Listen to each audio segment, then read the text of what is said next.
The boy stood at the pinnacle of the world the moment he was born. His father was the first man to ever wield divine power, known to all as the First Awakened. His magic type compatibility score reached an astonishing 97%. Yet Min Jae-hyun ultimately chose the martial path instead. At the time, magic type awakeners were viewed with extreme prejudice. And now, as a martial type, all he could do was watch magic type awakeners bask in the spotlight on TV. Everyone knew that an awakener's growth usually stopped at the age of 20, and for Min Jae-hyun, it was already too late to change his path. The only job left to him was serving as a human shield in raid teams. Any vague sense of pride he once felt toward the martial path had long since been crushed by reality. The only consolation was that dungeons sometimes yielded unexpected wealth.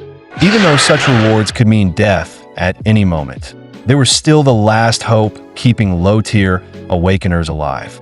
At that moment, the dungeon guard shouted loudly, "Everyone, pay attention. We enter in 30 minutes." Before every dungeon run, Min Jae-hyun had a small habit. He would take out his phone and look at a photo of himself with his mother. After all, once inside the dungeon, no one knew if they would come back alive. Still, this dungeon seemed relatively easy.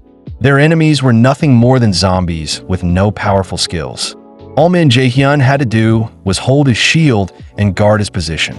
As waves of dazzling spells flashed past, the zombies ahead were effortlessly wiped out. The party belonged to the Meteor Guild, newly founded, yet already famous. Given how things were going, Min Jae-hyun believed he would make it out alive. Soon, only the final boss remained in the dungeon.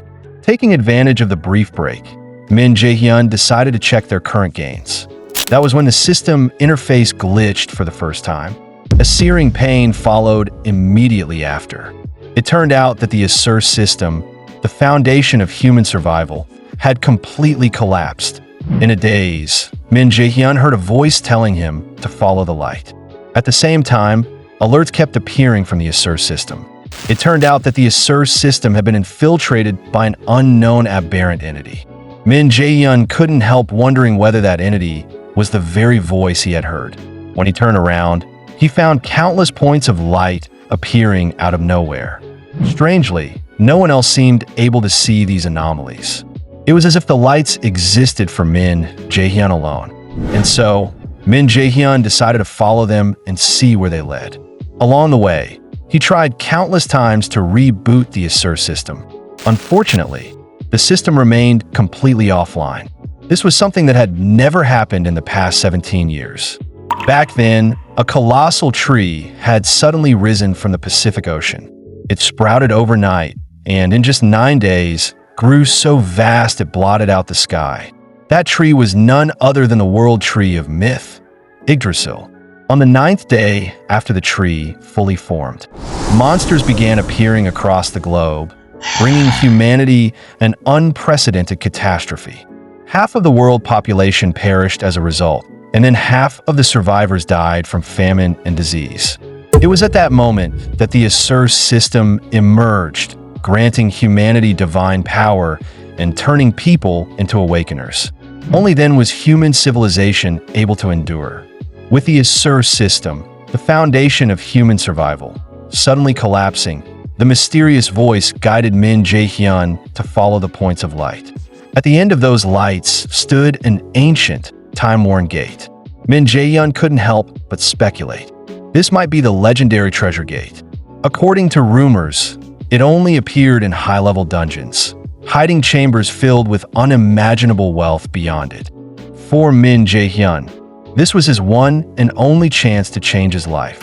With unease weighing on his heart, he reached out and pushed the gate open.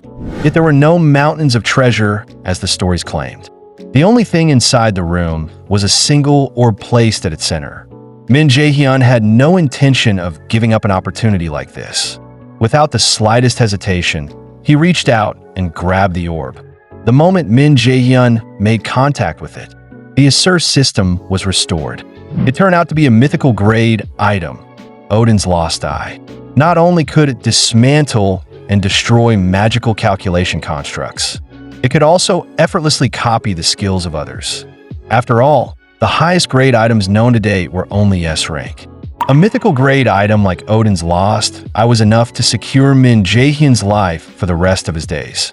He wasn't opposed to the idea of keeping it for himself. But once an Awakener passed the age of 20, their level could no longer increase. Even if he used it, the results wouldn't be ideal. Since he had already obtained the treasure, Min Jae-hyun decided it was time to leave.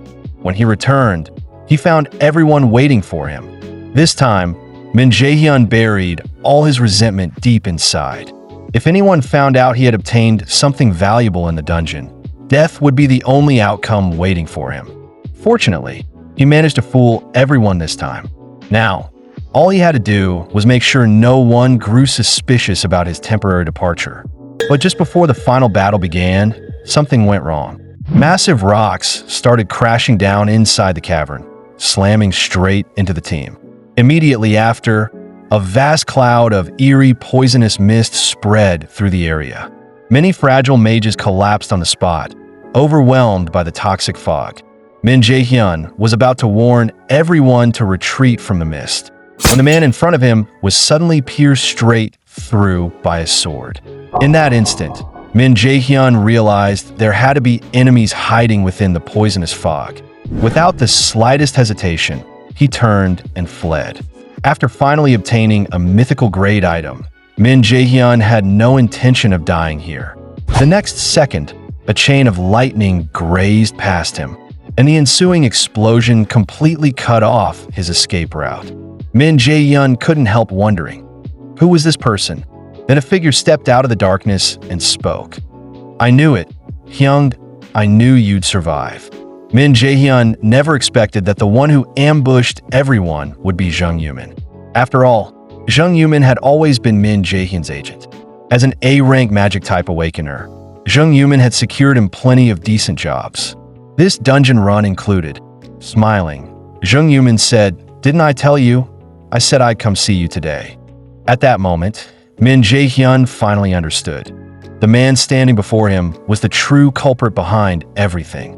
With a cold expression, he asked, "Was all of this you're doing?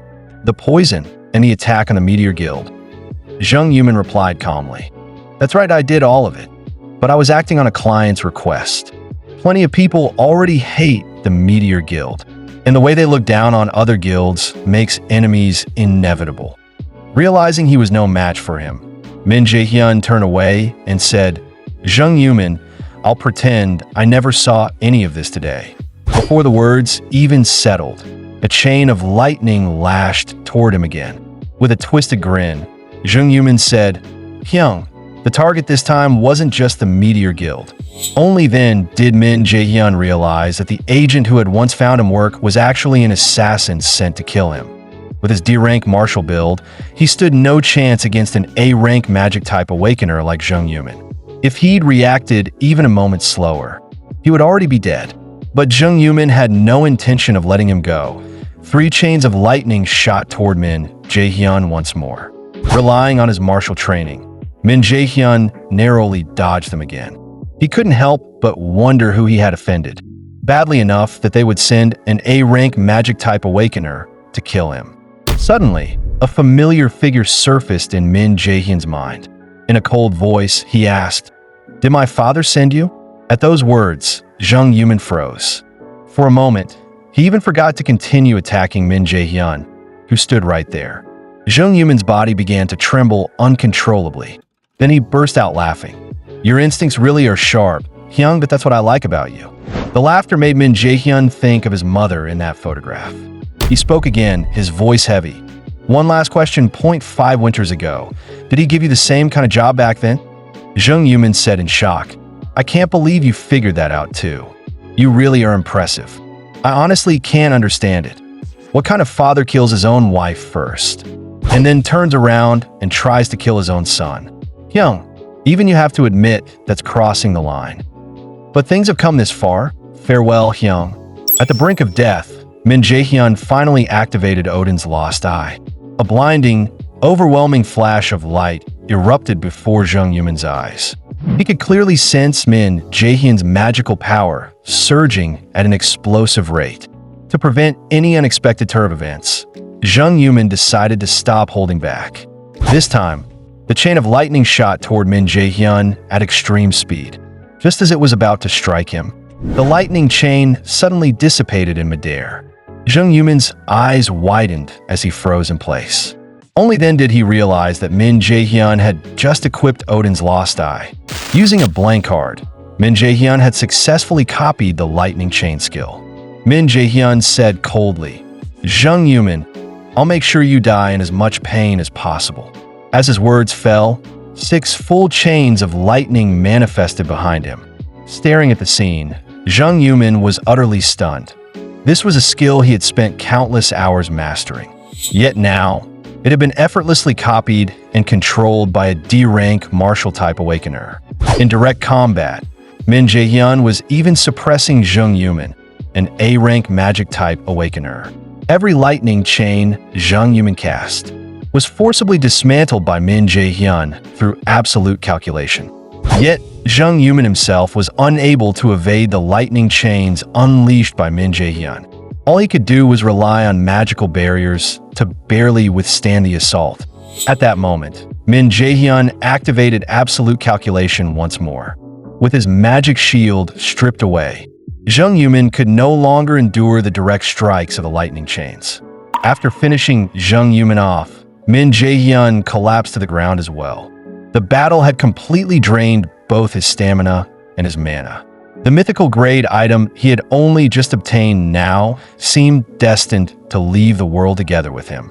Then, at that critical moment, a brand new operating system finished downloading. It granted Min Jaehyun a chance to return to the past. With no other option left, Min Jaehyun could only comply with the system's execution command. Thus, the NYOR system officially came online. As his consciousness faded, Min Jaehyun thought he saw angels. Their voices echoed with the chant of some ancient, unfamiliar magic. Slowly, they reached out their hands toward him. Without hesitation, Min Jaehyun reached back and took an angel's hand. At that moment, the NYOR system notified Min Jaehyun that he had become the greatest enemy of the Asura race, and that he had acquired 2 passive skills, Divine Gaze and Absolute Eye. When Min Jaehyun opened his eyes, he found himself back in a place he knew all too well. He jolted upright and immediately began scanning his surroundings. That was when he saw the photo of himself and his mother on the desk. For a moment, Min Jaehyun couldn't tell whether all of this was just a dream. But even if everything before him was nothing more than a dying illusion, he was willing to stay in it forever. Because here, his mother, long gone in reality, was still alive. That said, his physical condition had only recovered to 20%. The first mission issued by the NYOR system was to restore his stamina to 80% with a blank card as the reward. For now, Min Jaehyun's priority was to confirm exactly what point in time he was in. The moment he picked up the calendar, a smile spread across his face. He had returned to the day before college applications were submitted. This time, he would never repeat the same mistake he had made in his previous life. When it came time to eat, Min Jaehyun finally failed to hold back his tears. Scenes that had replayed countless times in his dreams were now unfolding right in front of him. His mother, however, grew worried that something might be troubling him. The usually quiet child had broken down, crying so hard that morning when she was about to leave. Unable to hold back her concern, she asked, "Min Jaehyun, is something bothering you?" Min Jaehyun smiled and replied, "No, I just had a nightmare while I was asleep. A nightmare I never want to see again. Mom, there's actually something I've been wanting to tell you, that I want to change my major to magic." His mother was stunned. After all, Min Jaehyun had always been firmly set on the martial path before. Still, she knew he wouldn't joke about something like this. So she gently reassured him, "Do what you truly want. Earning money matters, but what matters more to me is that you live the life you want. Whether you become a mage or something else, I'll always support you." Min Jaehyun knew this wasn't the time to cry yet. He still had to take revenge on his father, an A-rank awakener. To do that, he needed to complete the missions issued by the NYOR system as soon as possible. After finishing the task, Min Jaehyun obtained another blank card.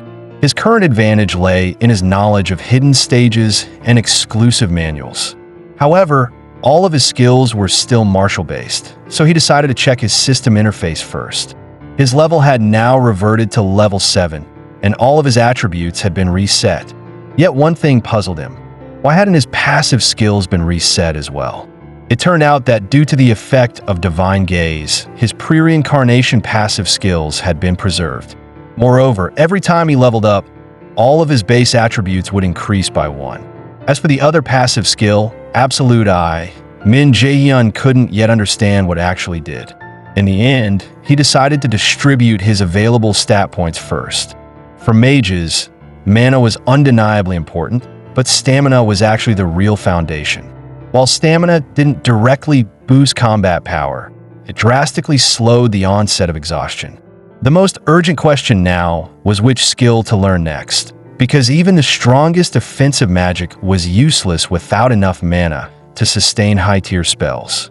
Given that reality, the optimal choice was to learn a healing-type skill first.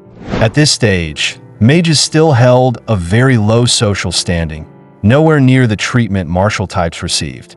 Healing-type awakeners, however, were a completely different matter. Wherever they went, they were treated almost like nobility and welcomed by every kind of team. Once he mastered a healing skill, Min Jae-hyun wouldn't be looked down on anywhere he went. The real problem was how to find a healing-type awakener in the first place. Just then, Min Jae-hyun's phone rang, and he couldn't help wondering who would be calling him at a time like this. The moment he picked it up, he froze. The caller was none other than his childhood friend, Kim Yoo-jong. They had grown up together since childhood. They had entered Milan's academy together, both dreaming of becoming raiders. But in the end, Kim Yoo-jong had died in Min Jae-hyun's arms. Fortunately, this time around, Min Jae-hyun had a chance to change that fate. Kim Yoo-jong was calling to ask him to accompany her to meet the Saintess. After all, Saintess Lu Xingyin was the strongest healing-type awakener alive today. Her most iconic spell was a magic known as Sacrifice. With someone like her in the picture, Min Jae-hyun no longer needed to seek out any other healing-type awakeners. After briefly greeting his mother, Min Jae-hyun set off without delay. At the same time, Lu Xingyin was seated inside a Rolls-Royce, on her way to the event venue. Along the way, Park Seong-ji kept urging her to cut back on these unnecessary appearances. After all, the spell Sacrifice didn't consume Lu Xingyin's mana. It burned through her very life force. If she kept attending events like this, she might collapse sooner rather than later, unless someone else capable of using Sacrifice could be found. Before long, the venue was filled, and everyone waited for Lu Xingyin to appear. Hello, everyone. I'm Lu Xingyin. Right now, the entire world is facing an unprecedented disaster. The emergence of the world tree Yggdrasil and the monsters that followed has claimed countless lives. At present, fewer than 20% of awakeners are willing to become raiders. Yet the number of deaths is several times higher than that. The world still stands at a crossroads between survival and extinction, and countless innocent lives are hanging in the balance. What we need now is courage. Awakeners of the world, your courage alone has the power to change everything. For a brighter tomorrow, the Lotus Guild and I will give you our full support. After the speech ended, Min Jae-hyun found an excuse to part ways with Kim Yoo-jong. His goal was to seize the opportunity to get close to Lu Xingyin. After some searching, Min Jae-hyun finally spotted Lu Xingyin's car. He stepped forward and said calmly, "I'm here to see Chairwoman Lu Xingyin." Park Seong-ji assumed Min Jae-hyun was just another overzealous raider fan. He was about to dismiss him with a few perfunctory words, when Min Jae-hyun spoke evenly. "I'm not her fan. I know Chairwoman Lu Xingyin is suffering from an incurable illness. And right now, I'm the only one who can cure her." The moment he finished speaking, Park Seong-ji grabbed Min Jae-hyun by the collar and demanded coldly, "Tell me, how do you know all of this?" Just then, Lu Xingyin's car window rolled down, and she asked calmly, "Can you take responsibility for what you just said?" Min Jae-hyun answered without hesitation, "Yes, that I can cure your condition, Chairwoman." Seeing how confident he was, Lu Xingyin decided to believe him for now. Get in the car. There are too many people here. We'll talk somewhere quiet. Soon, Min Jaehyun was brought into a conference room at the Lotus Guild. Lu Xingyin asked directly, "How did you find out that I'm terminally ill?" Min Jaehyun replied, "That's not something I can explain freely. If you insist, I can tell you. But if I do, I won't treat you." Lu Xingyin let out a soft sigh. "You're a sharp one. All right, then tell me. How do you plan to cure me?" Min Jaehyun stated plainly, "I intend to copy your sacrifice skill." The words stunned Lu Xingyin into silence. Park Seongji finally snapped and stepped forward. "Chairwoman, don't listen to this nonsense. Do you even know what kind of skill sacrifice is, kid? You're talking out of line." Sacrifice was Lu Xingyin's exclusive skill, a unique ability ranked even higher than S rank, one that could only be inherited through bloodline and could not be copied. Min Jaehyun responded calmly, "Please relax. If I couldn't do it, I wouldn't be standing here." Lu Xingyin looked at him and asked, "You're saying you'll use my sacrifice to heal me? If you're going that far, then prove it to me." As soon as she finished speaking, Lu Xingyin activated sacrifice. Without a moment's hesitation, Min Jaehyun used a blank card to copy the skill. "It seems you still don't trust me, so I'll earn that trust first." As he spoke, Min Jaehyun immediately activated the sacrifice skill he had just copied. Because the skill had been obtained through a blank card, its side effects did not apply to Min Jaehyun at all. For a moment, both Yoo Seon-jin and Park Seongji were left speechless. "All right," Min Jaehyun said calmly. "Now we can sit down and talk properly."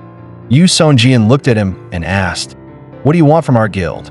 After all, the ability to cure Yoo Seon-jin alone was enough to put Min Jaehyun on equal footing with her. Min Jaehyun answered honestly, "I want you to become my sponsor." Yoo Seon-jin pondered for a moment before speaking.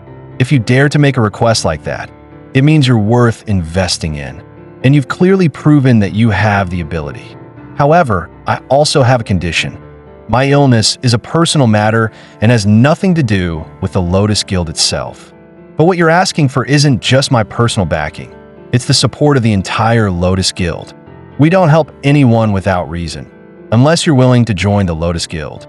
Min Jaehyun had expected strict limitations, but instead received an outright invitation. Yoo Seon-jin continued, "Don't worry. I'm not the kind of person who jokes about matters like this. There are several reasons why I want you to join our guild. First, you somehow knew that I, the chairwoman of the Lotus Guild, am suffering from a chronic illness. Without exceptional intelligence gathering capabilities, it would be impossible to know something that confidential. Second, you were able to perfectly replicate my sacrifice skill. To this day, no one has ever managed to copy an exclusive skill. Your future holds limitless potential. Third, you're standing in front of me right now without the slightest hint of nervousness. A kid who can remain this calm before the chairwoman of the Lotus Guild. That alone makes you incredibly compelling. Do you think those reasons are enough for me to recruit you?" Hearing this, Min Jaehyun couldn't help recalling his past life. The Lotus Guild had once been among the strongest guilds in the nation. Yet after Lu Xingyin fell critically ill, it collapsed with shocking speed due to unknown reasons. If he joined the Lotus Guild now, he would undoubtedly receive top-tier treatment and resources. For growth, joining a guild was practically unavoidable. After some thought, Min Jaehyun voiced another concern. "I'm still a minor. Isn't it illegal to sign a guild contract with an underage student?" Lu Xingyin replied, "Have you heard of the right of first negotiation? Just give me your address, that I'll have the contract delivered to your home so you can think it over carefully before deciding." Min Jaehyun stood up immediately. "Then let me treat you first." As he spoke, he moved behind Lu Xingyin. Park Seongji's heart was pounding with tension. For Lu Xingyin's illness, he had sought out countless healing-type awakeners. Even experts who had devoted their entire lives to medicine were powerless. Now, his final hope rested entirely on Min Jaehyun. To his astonishment, Lu Xingyin's condition began improving at a visible rate. Park Seongji bowed deeply at once. "I sincerely apologize for earlier. Chairwoman Yu is in your hands. Min Jae-hyun waved it off. It's fine if I were you. I wouldn't believe a kid that easily either. After the treatment concluded, Min Jae-hyun's passive skill, emergency healing, successfully rose to level 19. Under the gaze of the two men, Lu Shengin slowly walked to the window. She looked down at her body, now brimming with renewed vitality. Crystal clear tears slid from the corner of her eyes. The illness that plagued me for so many years, it's really gone. Thank you, but after curing me, you should be affected by side effects, shouldn't you? Min Jae-hyun replied with a smile. I'm fine. When the time comes, you can just heal me again, Chairwoman. Lu Shengin answered without hesitation. Of course that I can heal you anytime. She handed him her business card. I'll do my best to meet any conditions you ask for, and I also hope you'll think carefully about what we discussed earlier. Looking at the card in his hand, Min Jae-hyun raised his head. Chairwoman, there is something I'd like to ask of you right now. Early the next morning, Park Seong-ji personally drove over to pick Min Jae-hyun up. It turned out Min Jae-hyun wanted to use the Lotus Guild's low-level dungeons to raise his level quickly. After all, Milan's academy was a place where countless geniuses gathered. To survive there, leveling up was unavoidable. For this raid, the Lotus Guild prepared a fair amount of supplies for Min Jae-hyun. However, due to the tight schedule, they could only provide some surplus guild equipment for now. Even so, Park Seong-ji was still worried about Min Jae-hyun's safety. After all, even an E-rank dungeon was dangerous for someone going in alone. Min Jae-hyun explained, Don't worry, I'm just trying to level up. Left with no choice, Park Seong-ji opened his system interface. He took out a teleport stone and said solemnly, Take this. It will ensure your safety. Crush it, and you'll be returned to the dungeon entrance immediately. That if you run into danger, use it right away. Please accept it. Consider my apology for yesterday's rudeness. Also, please consider this a small token of thanks for curing the chairwoman. With Park Seong-ji putting it that way, Min Jae-hyun found it hard to refuse and accepted it. The moment he arrived at the dungeon entrance, he felt a surge of mana spilling out from within. Judging by that alone, this was indeed an E-rank dungeon. A dungeon of this level posed no real problem for him. From behind, Park Seong-ji reminded him once again, Remember, if you run into danger, use the teleport stone immediately. Yet the instant Min Jae-hyun stepped inside the dungeon, he sensed a violent disturbance in the surrounding mana. Several claws formed from condensed mana suddenly appeared and bound him in place. Before he could even process what was happening, a system notification rang out. Due to the influence of the NYOR system, the user would be transported to a designated location. In the next moment, Min Jae-hyun was forcibly sent to Helheim, the realm of the dead. Meanwhile, back at the Lotus Guild, Lu Shengin was growing worried about Min Jae-hyun taking on a dungeon alone. After all, even an E-rank dungeon was nearly impossible for a pre-raider to clear solo. And Min Jae-hyun hadn't even fully matured yet. Still, recalling the abilities he had shown earlier, she managed to ease her worries somewhat. Just then, her secretary, Park Hannah, walked in. Handing over a folder, she said, This contains all of Min Jae-hyun's personal information. Lu Shengin took the documents and began reading through them carefully.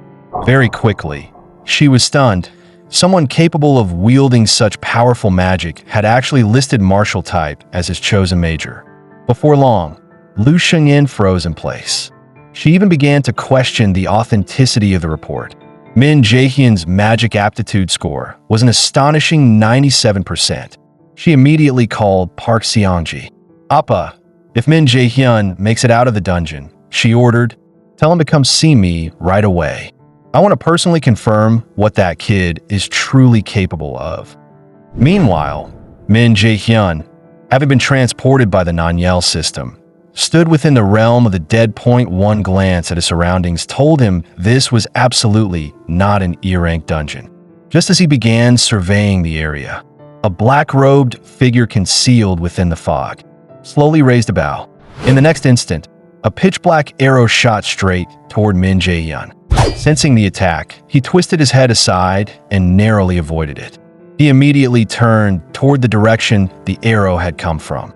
There, the black-robed archer calmly drew another arrow from the quiver. The bow was raised once more, aimed directly at Min Jae-hyun. Before the arrow could be released, Min Jae-hyun activated Sacrifice, healing his own injuries. At that moment, a hand suddenly burst out of the ground. At the same time, a ghost had appeared behind Min Jae-hyun without him even noticing. In an instant, 3 completely different types of monsters surrounded him. And right then, another arrow from the black-robed figure came flying straight toward him. This time, Min Jae-hyun calmly drew his sword into his hand. Even so, defeating all of these enemies would be anything but easy. Sacrifice was devastating against undead creatures, but the higher its level, the greater the mana cost. If he encountered even stronger monsters later, his situation would become extremely dangerous.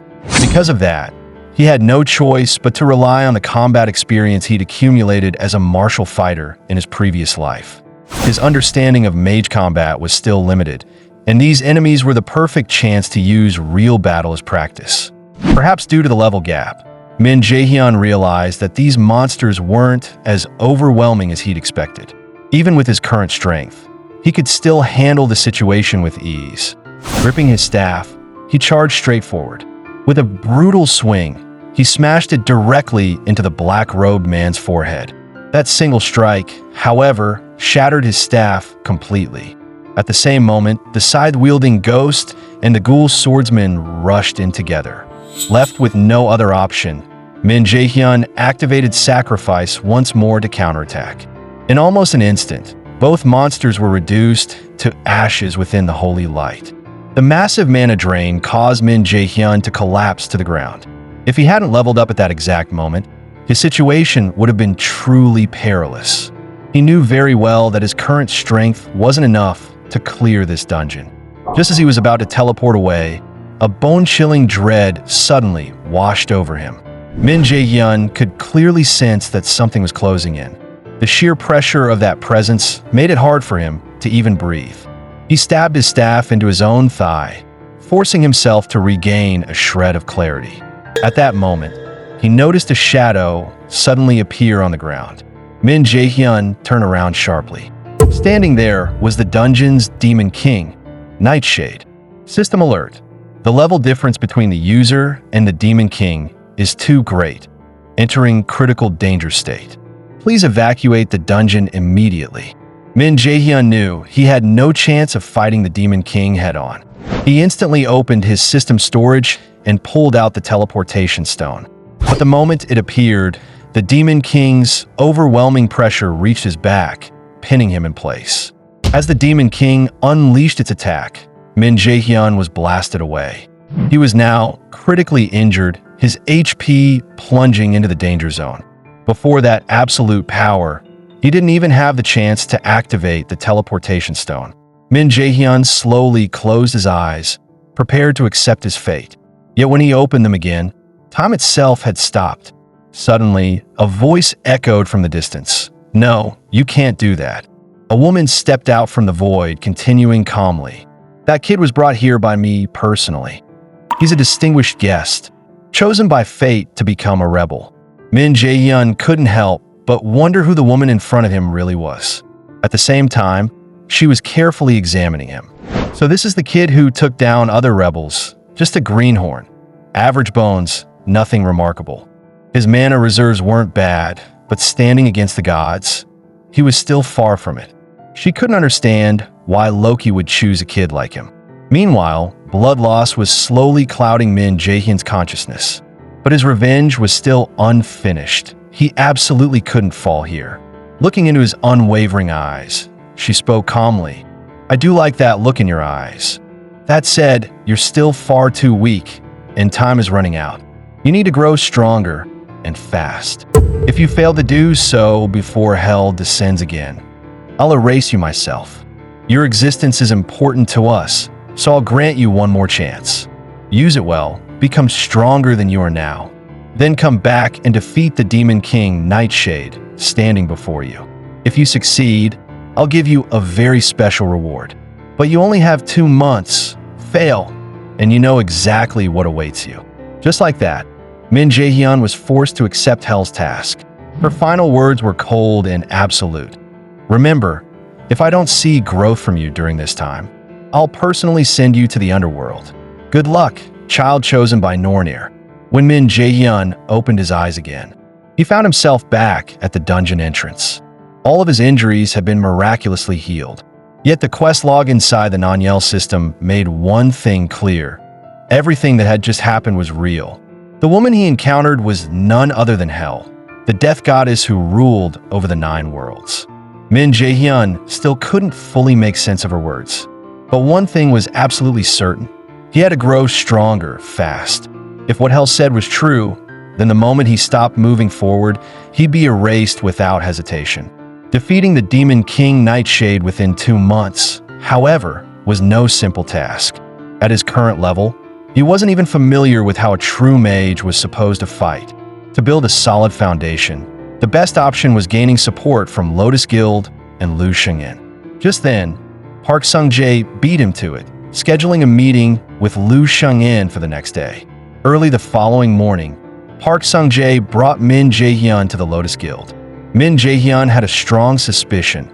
They had likely seen his awakening evaluation report. Despite possessing near-perfect magic affinity, he had chosen the martial path instead. The reason was simple. Media outlets had relentlessly praised martial awakeners, while magic users were painted as useless, leaving him with little reason to choose otherwise. Before long, the two of them arrived at the training grounds of the Lotus Guild. The moment Min Jae-hyun saw Lu Shengin, he froze for a brief second. Lu Shengin smiled and said, "You finally made it that I've been waiting for you. What do you think about the contract terms?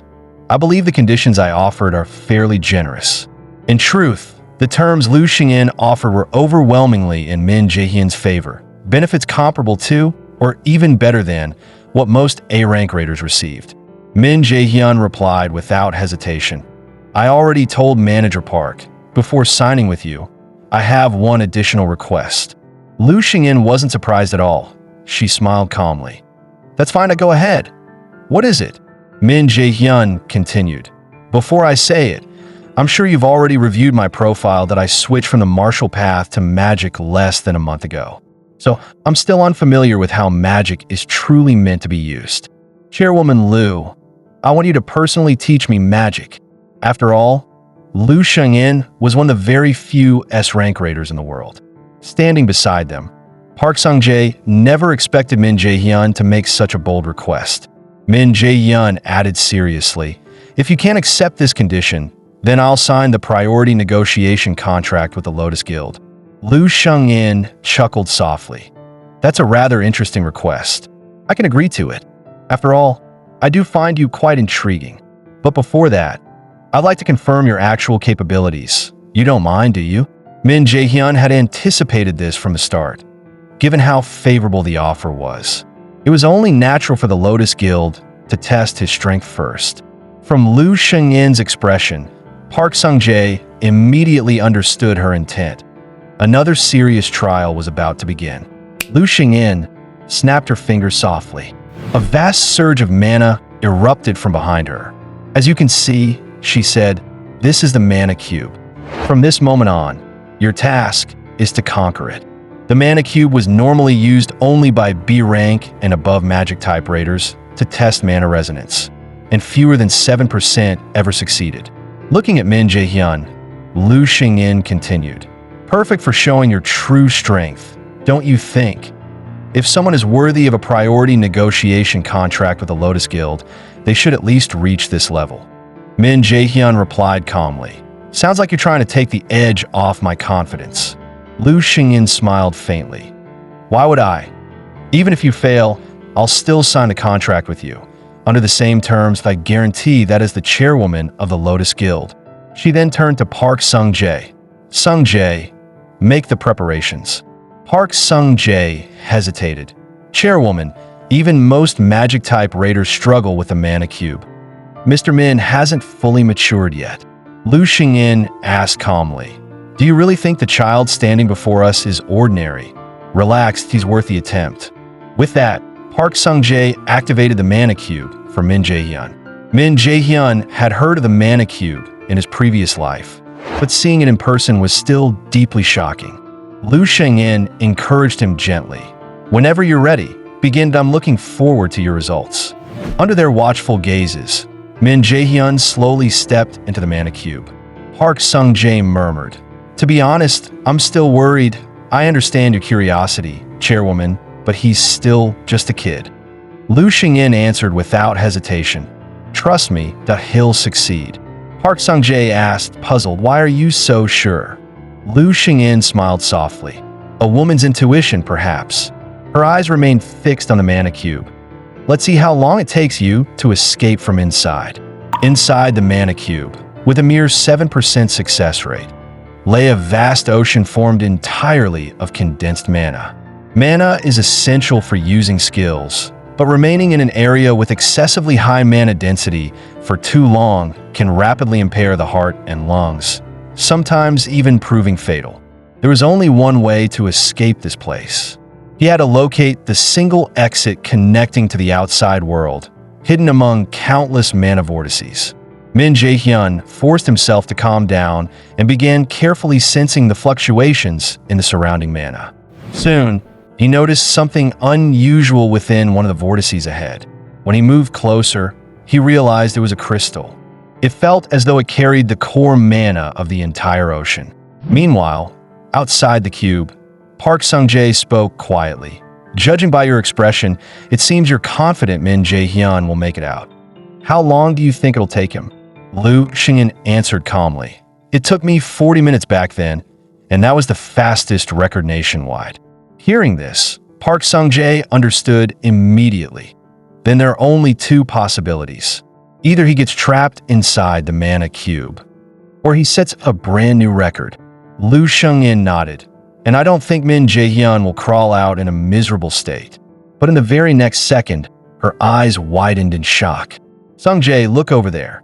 At her words, Park Sung-jae immediately turned his gaze toward the mana cube. It turned out that the mana cube was already showing clear signs of structural collapse.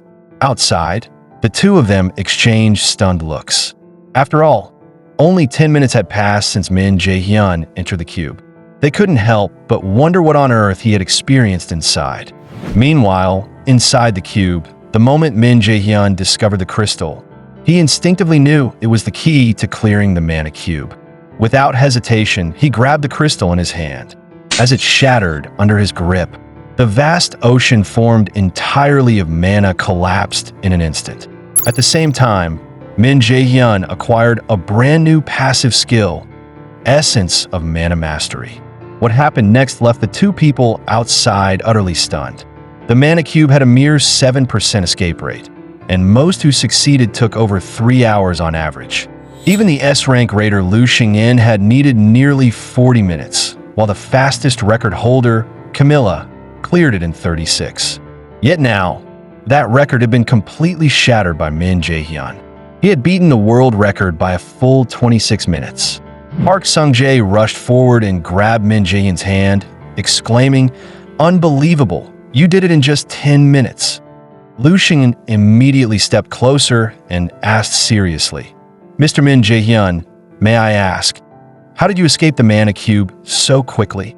Min Jae-hyun answered honestly, "I found a crystal inside. After I broke it, I was out." Lu Shengyin grabbed his hand in excitement and pressed him urgently. "What? You shattered it? You actually broke the crystal?" That crystal contained all the mana within the mana cube. An ordinary awakener couldn't even locate it, let alone destroy it. Which meant that the mana inside Min Jae-hyun's body was even more powerful than the mana crystal itself. Smiling brightly, Lu Shengyin said, "Mr. Min Jae-hyun, congratulations, you've passed the test.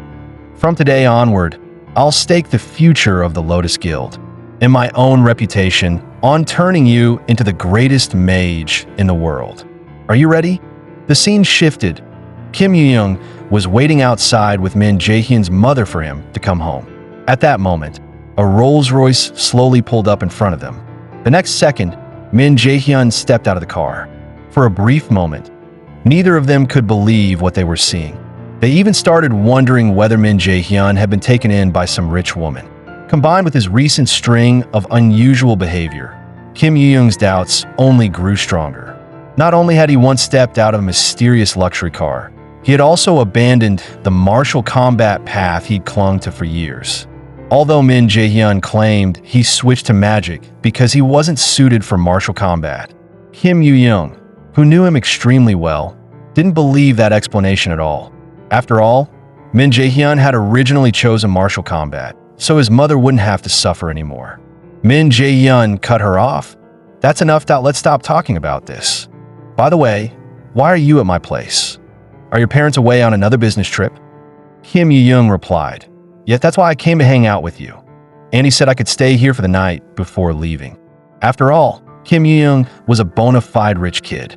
Her parents sold magical products to countries all over the world, so they were constantly traveling overseas on business. Because of that, Kim Yoo-young often ended up home alone. And since Min Jae-hyun's mother was very close to her parents, Kim Yoo-young frequently stayed over at Min Jae-hyun's place. Min Jae-hyun then asked, "Since you're staying here anyway, how about using this chance to teach me some basic magic theory?" Kim Yoo-young shot back, "What, you want me to teach you for free?" Min Jae-hyun countered, "What do you want in return? Say it first, then I'll decide if I can agree." Kim Yoo-young paused to think seriously. "Now that you mention it, I actually haven't decided yet. How about this? Help me fulfill one wish, and no matter what I wish for, you have to help me make it happen." Min Jae-hyun replied, "Fine, but the promise only lasts for 1 year. If you don't make your wish within that year, it's void." Kim Yoo-young pouted, "You're so stingy, fine deal." Only then did Min Jae-hyun relax. He knew Kim Yoo-young wasn't exactly great at remembering things. Give it a year, and she'd probably forget all about it. Seeing the sly grin on Min Jae-hyun's face, Kim Yoo-young grabbed a pillow beside her and hurled it straight at him. In the past, Min Jae-hyun would have fired right back without hesitation. But after everything he'd been through, this quiet, warm, everyday moment felt unexpectedly precious to him. At the same time, a powerful raider was clearing a dungeon. Monster corpses were already piled high at his feet. That man was none other than Min Jae-hyun's father, Min Sung-woo. A raider beside him said, "Thanks to you, we cleared that monster with ease. It's been a long time since a hunt went this smoothly. If you joined our guild, we'd be even stronger. Would you consider joining us? With your ability, the Scarlet Guild would definitely offer you the best treatment." The next instant, however, the man felt a terrifying presence erupt from Min Sung-woo. Min Sung-woo slowly turned around, his eyes hollow and empty, while the raider found himself bound tightly by invisible chains. Min Sung-woo said coldly, "Filthy and shameless, overflowing with despicable greed. I suppose this truly is human nature." No, it's not limited to humans alone. After Min Sung-woo vanished, the man lost all memory of what had just happened. The scene shifted back to the Lotus Guild that on the first day after Min Jae-hyun signed the agreement, Lu Sheng-in decided to test his combat sense and instincts. The method of testing was simple: live combat against her. Cold sweat beaded on Min Jae-hyun's forehead, starting with real combat right away. "Isn't that a bit too much?" Lu Sheng-in smiled. "That doesn't really sound like something you should be saying that you're the one who escaped the cube in just 10 minutes. Come on, make your move." Min Jae-hyun said nothing and took a fighting stance. Lu Sheng-in recognized it instantly, a textbook martial type opening. Min Jae-hyun stepped in and threw a powerful straight punch. To his surprise, Lu Sheng-in caught it with ease. He hadn't expected his attack to be completely shut down. After all, Lu Sheng-in was a magic type raider. When a strike failed, he quickly pulled back to create distance. Lu Sheng-in said bluntly, "You still haven't figured something out, that you're no longer the martial type fighter you used to be. So tell me, what do you think is the biggest difference between martial types and mages?" Min Jae-hyun answered, "Martial types fight up close, mages fight from range."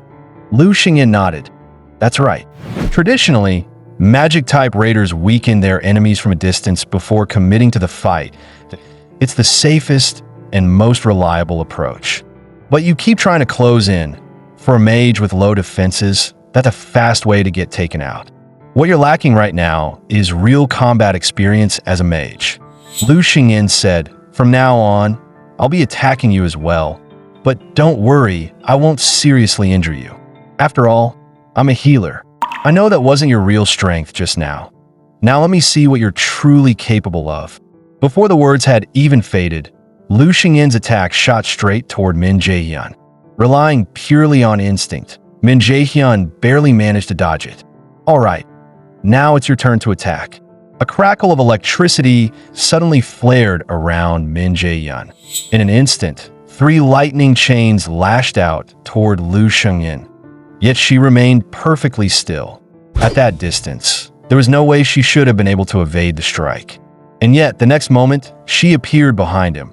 So, it's A-rank lightning chains that you've been hiding quite a lot. Immediately after, her counterattack was already upon him. No matter how powerful a skill is, it's meaningless if it doesn't suit its user. Still, you've genuinely surprised me. I deliberately toned the spell down, yet you're still standing. So tell me, can you handle this one? In Lu Xingyin's judgment, Min Jaehyun's current condition left him no chance of dodging the next attack. But for the sake of instruction, she released the skill without hesitation.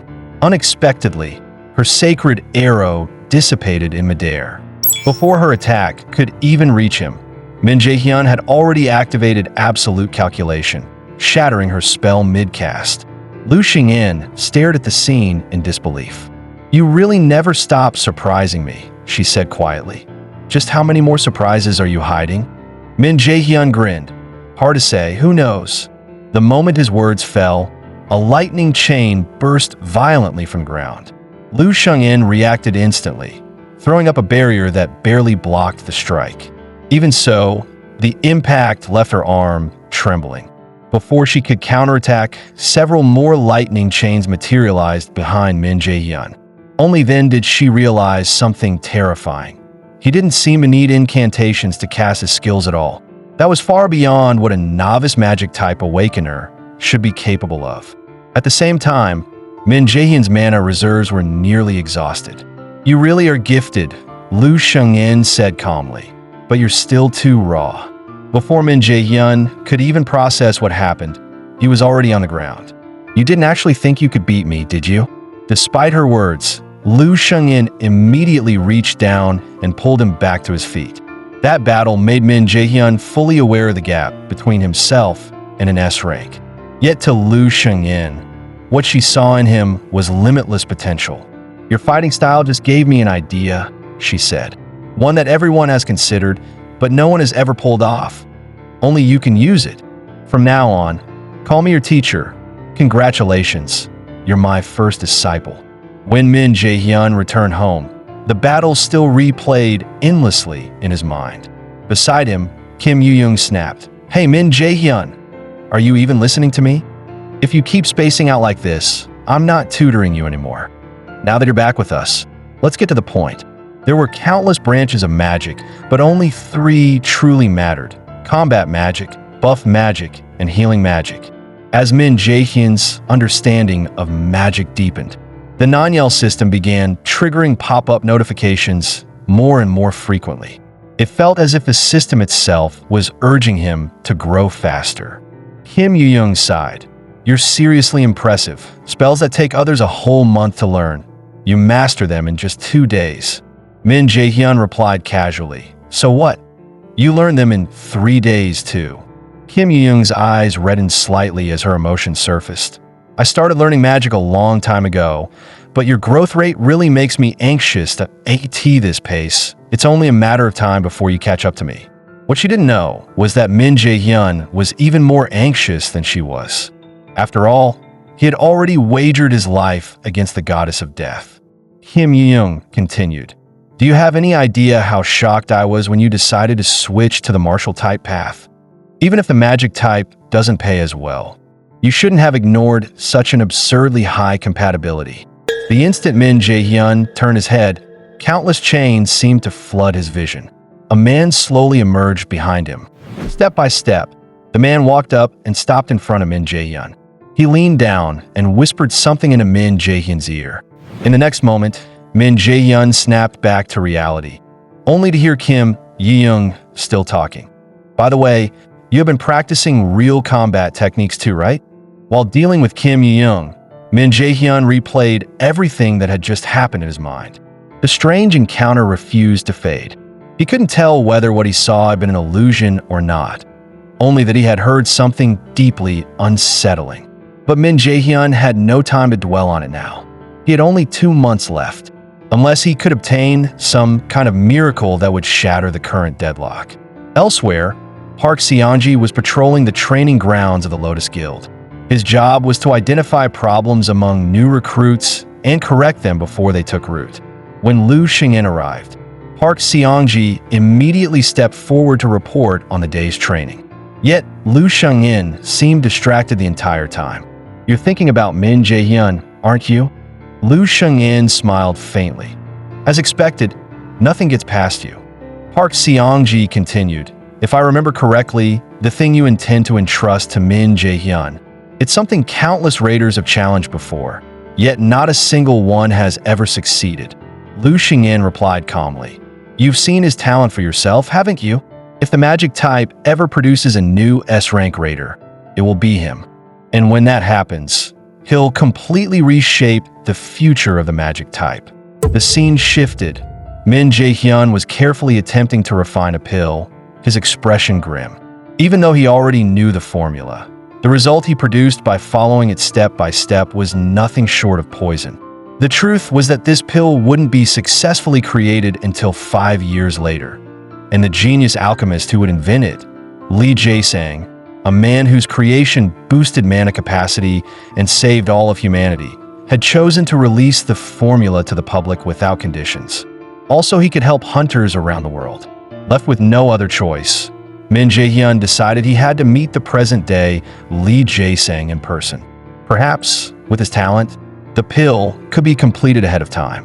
By the current timeline, Lee Jae-sang should still be a first-year student at Milan's academy. With that in mind, Min Jae-hyun prepared to head there overnight. At the station, the ticket clerk looked up and asked, "Where are you headed?" "One ticket to Daegu, please," Min Jae-hyun replied. Due to rampant monster activity, Daegu was currently under lockdown. Monsters had overrun the entire city. Entering it meant risking one's life the instant you stepped inside. Under such circumstances, there was only one reason someone would still travel to Daegu. They were a student of Milan's academy. Before long, Min Jae-hyun arrived at the academy grounds. Years later, walking through the familiar campus again, he felt no nostalgia at all. This place had brought him nothing but suffering during his youth. For now, however, his priority was finding Lee Jae-sang. Lee Jae-sang's father was the nation's first S-rank raider. Growing up beneath such a brilliant shadow, expectations had always weighed heavily on him. As a result, Lee Jae-sang had been assigned to the martial-type path, but his actual combat ability was far from outstanding, which meant that someone who hated fighting like him likely wouldn't be found at the training grounds. Just as Min Jae-hyun was about to try his luck in a classroom, a loud commotion suddenly broke out nearby. From the whispers of the onlookers, he quickly learned that a stuttering student was being bullied. Memories of his own past surfaced, and Min Jae-hyun decided to step into the mess. With a bit of force, he pushed his way through the crowd. Without hesitation, he opened the classroom door in front of him. At that exact moment, someone slammed straight into him. Realizing he had bumped into someone, the stuttering boy hurriedly apologized. Seeing this, a yellow-haired student sneered. "Who are you? What do you want with our little stutterer?" And the so-called little stutterer was none other than Lee Jae-sang. Min Jae-hyun asked instinctively, "Are you okay, Hyung?" Lee Jae-sang froze, clearly confused by the stranger's concern. The yellow-haired student laughed mockingly. "Oh, since when did the stutterer have a little brother? You two don't look alike at all. Never heard him mention family. I figured they were all eaten by monsters already." "We've got important business here," he said as he reached out to shove Min Jae-hyun away. "If you don't want to see something ugly, get lost." Before he could finish, Min Jae-hyun slapped his hand aside. He then turned to Lee Jae-sang and said firmly, "You should go to the infirmary." Being completely ignored, the yellow-haired student snapped, grabbing Min Jae-hyun by the collar. "Are you blind? I'm talking to the stutterer. You looking to die?" Min Jae-hyun glanced at the hand, clutching his collar, and spoke coldly. "That's the second time you've touched me. Why do people keep grabbing my collar lately?" As he spoke, Min Jae-hyun recalled the magic theory Kim Yoo-young had taught him. Then, he mirrored the way Lu Shang-in released her skills. In the next instant, a sacred arrow formed and slammed straight into the yellow-haired student. Wincing in pain, the yellow-haired student swung his sword straight at Min Jae-hyun. But in the very next instant, the blade was violently knocked away. It turned out Min Jae-hyun had just activated a magic field. Before the yellow-haired student could react, Min Jae-hyun grabbed him by the face. His expression turned icy. "This ends now." Another sacred arrow struck, knocking the yellow-haired student unconscious on the spot. Seeing that his opponent was already incapacitated, Min Jae-hyun chose not to escalate things further and instead pulled out a potion to treat his injuries. The moment Lee Jae-sang saw the potion, panic flashed across his face. As the liquid was poured over the yellow-haired student's face, his wounds visibly began to heal. After that, Min Jae-hyun turned to Lee Jae-sang. "We should head to the infirmary now." Despite his words, the direction he walked in clearly wasn't toward the infirmary. He stopped in a secluded area nearby. "There shouldn't be anyone around here, and no matter what we say, no one will hear us." Lee Jae-sang instinctively assumed Min Jae-hyun had been sent by his father. Even though Min Jae-hyun claimed he didn't know his father, the doubt in Lee Jae-sang's eyes made it clear he didn't believe him. He finally asked, "Why did you come looking for me?" Min Jae-hyun answered calmly, "There's something I want to ask of you. I want you to help me make a certain kind of drug." Lee Jae-sang waved his hands frantically. "I'm not making that kind of thing." Min Jae-hyun pressed him. "Aren't you good at alchemy? You're the one selling this drug on the black market, aren't you?" Lee Jae-sang froze. Black market dealings were supposed to be completely anonymous, yet the person standing in front of him had tracked him down anyway. Lee Jae-sang's mind was in turmoil. Who exactly was this person, and how had he tracked him down? Min Jae-hyun pressed again. "You made this drug, didn't you?" Lee Jae-sang grew visibly flustered. I don't know what you're talking about." Deep down, he was already regretting ever listing that potion on the black market. He had thought the transaction was flawless. Now it had turned into leverage hanging over his head. Finally, he pleaded in a low voice, "Please don't tell anyone about this." Min Jae-hyun replied calmly, "I'm not here to threaten you." As he spoke, he handed the potion to Lee Jae-sang. "I just need a truly capable alchemist to help me create the drug I need." Looking into Min Jae-hyun's sincere eyes, Lee Jae-sang realized he wasn't lying. After a brief silence, he asked, "Then who are you, really?" Min Jae-hyun answered honestly, "I'm an incoming student at Milan's Academy. My name is Min Jae-hyun." Lee Jae-sang thought for a moment before saying, "All right, tell me exactly what you want." Soon after, the two arrived at Lee Jae-sang's workshop. Lee Jae-sang asked, "What kind of drug do you want me to make?" Min Jae-hyun answered without hesitation, "A pill that can permanently increase mana capacity." Lee Jae-sang was stunned. Permanent enhancement? That's impossible. But in the very next moment, his mind kicked into overdrive as he began analyzing the required materials. Min Jae-hyun noticed the change immediately. The stutter was gone, and with nothing but the requirement, Lee Jae-sang was already deducing most of the core ingredients. Just then, Lee Jae-sang stopped thinking altogether and said dejectedly, "A drug this powerful? You should ask another alchemist." Min Jae-hyun answered without hesitation, "I only want to ask you that I'll provide everything you need." He knew full well that even with a complete formula, most alchemists still wouldn't be able to create that pill. Lee Jae-sang possessed a talent no other alchemist could match. Still, Lee Jae-sang lacked confidence. "I understand, but I can't guarantee it'll succeed." Min Jae-hyun replied immediately, "That's fine. Failure is fine too." Lee Jae-sang asked, confused, "But if it fails, won't you suffer a loss?"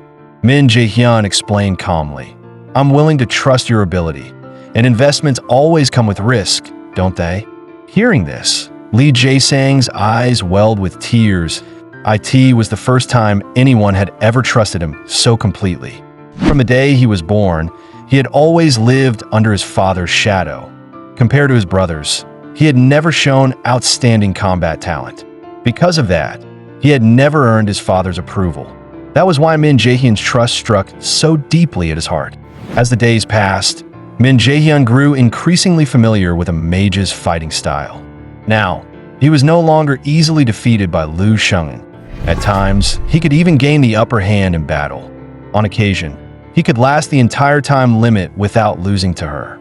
Even so, Min Jae-hyun still couldn't be certain he could defeat the Demon King Nightshade. Before setting out, he went to see Li Jae-sang once more, and Li Jae-sang did not disappoint. He successfully completed the pill. After Min Jae-hyun swallowed the pill, his mana increased by 15 points. Min Jae-hyun said happily, "See, I told you, you really are talented." Li Jae-sang replied shyly, "That's only because you trusted me." Seeing how exhausted he looked, Min Jae-hyun added, "Get some rest. You look like you haven't slept in days." Li Jae-sang rubbed his tired eyes and said, "If you ever need anything again, come find me." After a brief exchange, Min Jae-hyun left Li Jae-sang's workshop. Tomorrow would be the day he had promised the goddess of death. At that moment, Hel spoke softly, "I have a feeling we're about to receive a very special guest." Early the next morning, Min Jae-hyun arrived at the dungeon gate once more. Once everything was ready, Park Seong-ji opened the dungeon entrance. And just like that, Min Jae-hyun entered the dungeon alone again. With his previous experience, the teleportation this time caused him no panic at all. Soon, he arrived at the realm of the dead. As long as he could defeat the Demon King Nightshade, he would uncover the truth behind his rebirth. At that moment, a cold glow flickered in the distance. It turned out to be a skeletal archer, its bow fully drawn, the arrow locked squarely onto Min Jae-hyun. But the current Min Jae-hyun was nothing like before. He had mastered combat techniques from 2 different class paths. Normally, someone like that would lose in close combat to martial types and fall short at long range compared to magic types. Caught between the two, such fighters were usually considered unfocused and inefficient. Yet, Lu Shengin firmly believed that if that person was Min Jae-hyun, the rules no longer applied. Meanwhile, outside the dungeon, Park Seong-ji was quietly waiting for updates. Suddenly, he sensed an unfamiliar presence.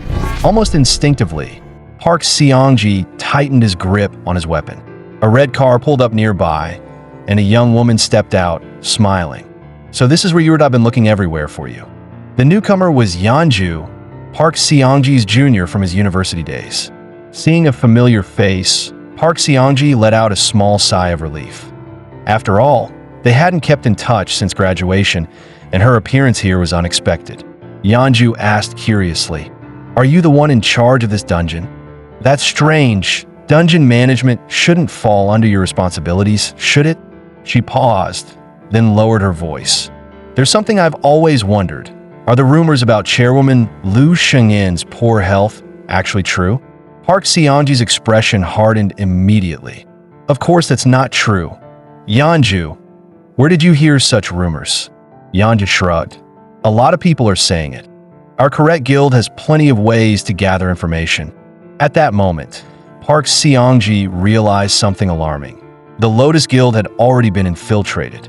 "Thanks for letting me know," he said coolly. "Looks like I'll be busy once I get back." Yeonju then pulled out her phone and showed him a photo. "One more thing. Do you know this kid named Min Jae-hyun? He's been showing up at the Lotus Guild a lot lately, and he's been meeting Chairwoman Lu Shengyan frequently. Do you know what's going on there?" Park Seong-ji's gaze turned sharp. That's not something an outsider needs to worry about. Seeing she wouldn't get any answers, Yeonju turned to leave, smiling. "Honestly, I didn't expect you to tell me anyway. Senior Seong-ji, everyone knows how tight-lipped you are. I was just doing this because the guild paid me. I had to make it look convincing. I'll be going then. See you around, senior." Meanwhile, inside the dungeon, Min Jae-hyun had already cleared out all the lesser monsters and was waiting calmly for the Demon King Nightshade. A faint rustling sound echoed through the area, and he knew instantly. The Demon King Nightshade was about to appear. Sure enough, it didn't take long before Nightshade emerged before him. Min Jae-hyun looked up at the Demon King Nightshade and said calmly, "Long time no see, that I'm not the same as last time." The moment the words left his mouth, he launched his attack. After taking the hit, the Demon King Nightshade immediately counterattacked. But Min Jae-hyun dodged the attack with ease. Even while airborne, he never let up his assault. He kept firing Sacred Arrow, steadily whittling down the Demon King Nightshade's health. Under that pressure, Nightshade had no choice but to let Min Jae-hyun land safely. The moment it recovered, the Demon King launched a counterattack. 3 slashing waves tore through the air, flying straight toward Min Jae-hyun. Yet with a simple sidestep, Min Jae-hyun effortlessly avoided the skill. The sight clearly stunned the Demon King Nightshade. Seeing Min Jae-hyun closing the distance, Nightshade immediately attacked again. But every single strike was dodged with almost casual precision. Then Min Jae-hyun raised his hand and activated lightning chains. "What's wrong? This isn't what you expected, is it?" As the words fell, multiple lightning chains shot straight toward Nightshade. As an active skill, its power far surpassed Sacred Arrow, and Min Jae-hyun could freely control its trajectory mid-flight. The Demon King never expected the attack to change direction. One brief lapse was all it took to be tightly bound by the chains. Still, Min Jae-hyun knew that this level of damage alone wouldn't be enough to finish it. Min Jae-hyun immediately prepared to fire Sacred Arrow, aiming to finish it off with additional damage. However, the Demon King Nightshade's health pool far exceeded his expectations. After taking so much damage, it didn't fall. Instead, it entered a berserk state. Worse still, if Min Jae-hyun failed to defeat it within 10 minutes, he would die instantly. In desperation, Min Jae-hyun attempted to use absolute calculation to disrupt the skill. But at the critical moment, Hell suddenly intervened and stopped him. Shocked and furious, Min Jae-hyun shouted, "Hell, why would you interfere at a time like this?" Receiving no response, Min Jae-hyun could only suppress his anger and focus on ending the fight as quickly as possible. To his surprise, the Demon King Nightshade began retreating on its own, clearly trying to stall for time. Left with no choice, Min Jae-hyun activated Sacrifice to forcibly restrain it. In the brief gap between skills, Nightshade launched a counterattack. It not only interrupted Min Jae-hyun's casting, but also inflicted him with the Fear status effect. Taking advantage of his momentary hesitation, Nightshade charged forward and rapidly drained his health. Fortunately, the blow did not deal fatal damage. If the fight dragged on any longer, Min Jae-hyun would have no chance of winning, that he decisively changed tactics, choosing to block the Demon King's vision first. Seeing Min Jae-hyun rush forward, Nightshade instinctively tried to create distance. But it quickly realized that Min Jae-hyun had stopped at range to cast another skill. "You didn't seriously think I'd charge in and fight you head-on, did you?" Before the words even finished, a blinding flash erupted in front of Nightshade. Hidden within the light, lightning chains struck its body with pinpoint accuracy. At the same moment, Min Jae-hyun finally closed the distance. The Demon King attempted to summon lesser monsters to stall for time, but Min Jae-hyun had already activated Sacrifice. The system identified the target as an undead creature, causing Sacrifice to automatically convert into Judgment of Light. With only 3 seconds left on the timer, Min Jae-hyun finally defeated the Demon King Nightshade. As a result, he obtained a new title, the first to pass the trial. At that moment, Hell spoke once more. Loki's choice was justified after all. "Come, child, that I invite you to enter my divine temple." In almost an instant, Min Jae-hyun was summoned to the gates of the temple. But at that exact moment, a terrifying presence locked onto him. The next second, a monstrous creature burst out from within the temple. Just as Min Jae-hyun was about to be killed on the spot, a commanding voice rang out, "Garm, escort the guest inside." At those words, Garm immediately withdrew its killing intent, turned around, and led Min Jae-hyun into the Temple of Death. The moment he stepped inside, Min Jae-hyun called out loudly, "Hell, I've come to see you." Hell appeared soon after, regarding him with faint surprise. "I didn't expect you to actually succeed. Congratulations. Chosen by fate as the child of the rebel, you have perfectly passed my trial." Min Jae-hyun asked in a low voice, "Why give me the non-yell system? Why put me through this trial? What is your real objective?" Hell answered calmly, "Everything was done to turn you into a rebel." Min Jae-hyun frowned. "Why me?" Hell smiled. "Because you were born with this destiny, to oppose the lofty Asura race and slay the supreme god Odin. That is the expectation Loki holds and the one we place upon you." Min Jae-hyun was baffled. "You want me to eliminate Odin? I don't understand what you're talking about." Hell replied indifferently, "You don't need to understand that I never expected you to. The reason you were dragged into the conflicts of the gods is something you cannot grasp right now. But remember this is not merely a matter for the Asura dissenters. The entire world is heading toward death, and Odin intends to claim it all for himself. To stop all of this, we need your power. Grow stronger. I look forward to the day we meet again." Before Min Jae-hyun could say another word, Hell forcibly expelled him from the temple. Then Hell turned her head and said coldly, "Are you planning to keep watching from the sidelines? I don't recall inviting you." From within a golden sphere of light, Mimir spoke. "Forgive this old man's rudeness. Once I heard you met him, I simply couldn't restrain myself. That fellow has always been loyal, no matter the era. But tell me, how did it feel to see him in person?" Hell replied calmly, "It's still too early to draw conclusions. He has only just taken his first step." Mimir chuckled. "Yet it seems to me that you're rather pleased with that boy." Hell did not deny it. As a rebel, his growth has already exceeded my expectations. He solved the problem I set before him and stood before me in the end. Although some things went beyond my calculations, I'm still pleased."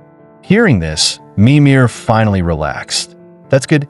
As long as everything goes smoothly for him, I can rest easy." Hell asked coldly, "Is that all you wanted to say? You should still have something to tell me, Mimir." Mimir replied with an innocent look, "I have no idea what you're talking about." Hell sneered, "You sly old man. Are you really going to pretend you know nothing? The law of causality surrounding the rebel has clearly been distorted.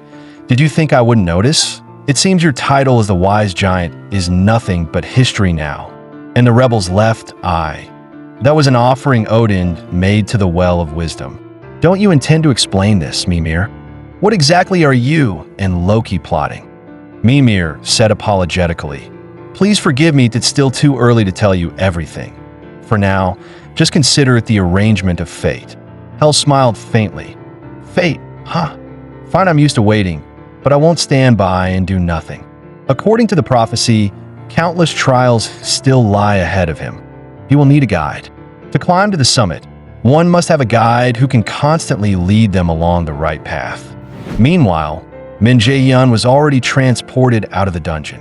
Although he still hadn't learned the truth, he received Hell's blessing, granting him immunity to all abnormal status effects. A week before the semester began, Lu Xingyin's secretary, Park Hana, took Min Jae-hyun to the mall to pick out suitable magic items for his upcoming enrollment. But Min Jae-hyun couldn't bring himself to feel excited at all. Noticing the look on his face, Park Hana asked with concern, "You don't look so good. Is something bothering you?" Of course, Min Jae-hyun had no intention of revealing his secret. His trip to the domain of the dead hadn't brought him any answers, only more questions. He had gained a new EX-rank skill, but the price was shockingly steep, eliminating Odin. Lost in thought, Min Jae-hyun followed Park Hana as they wandered through the mall. Before he realized it, she was already chatting with a sales clerk. It turned out that Xianai had picked out a magic dagger for him. When he saw the price tag, 300 million, Min Jae-hyun instantly broke out in a cold sweat that he never imagined a consumable item could cost that much.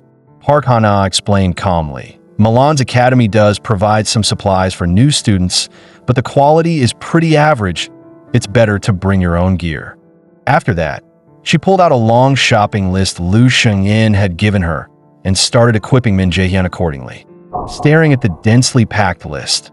Min Jae-hyun felt his scalp go numb as sweat poured down his back.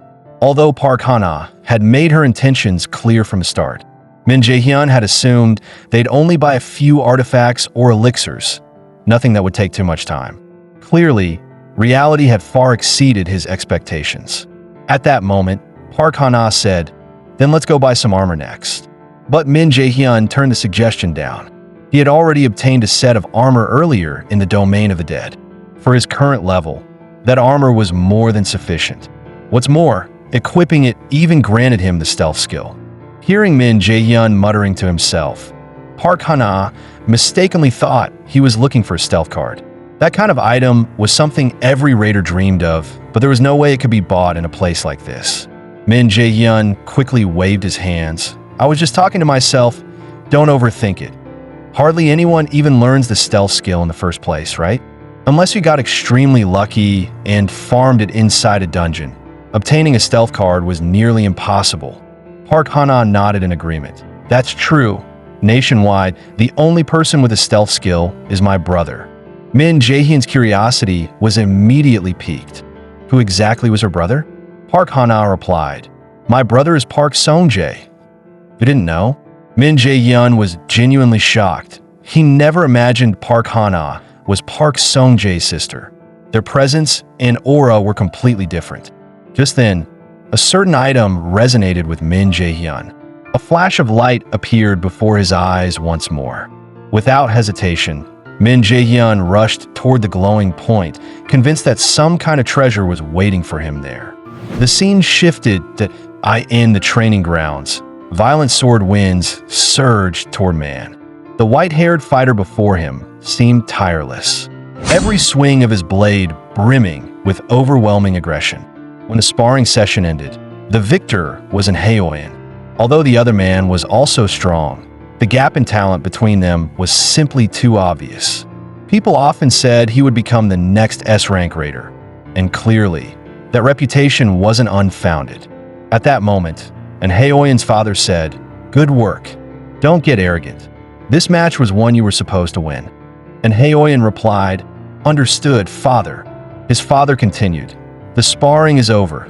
Get ready for the next schedule. After you shower, we're going shopping." What he didn't realize was that enro had long grown tired of this mechanical routine.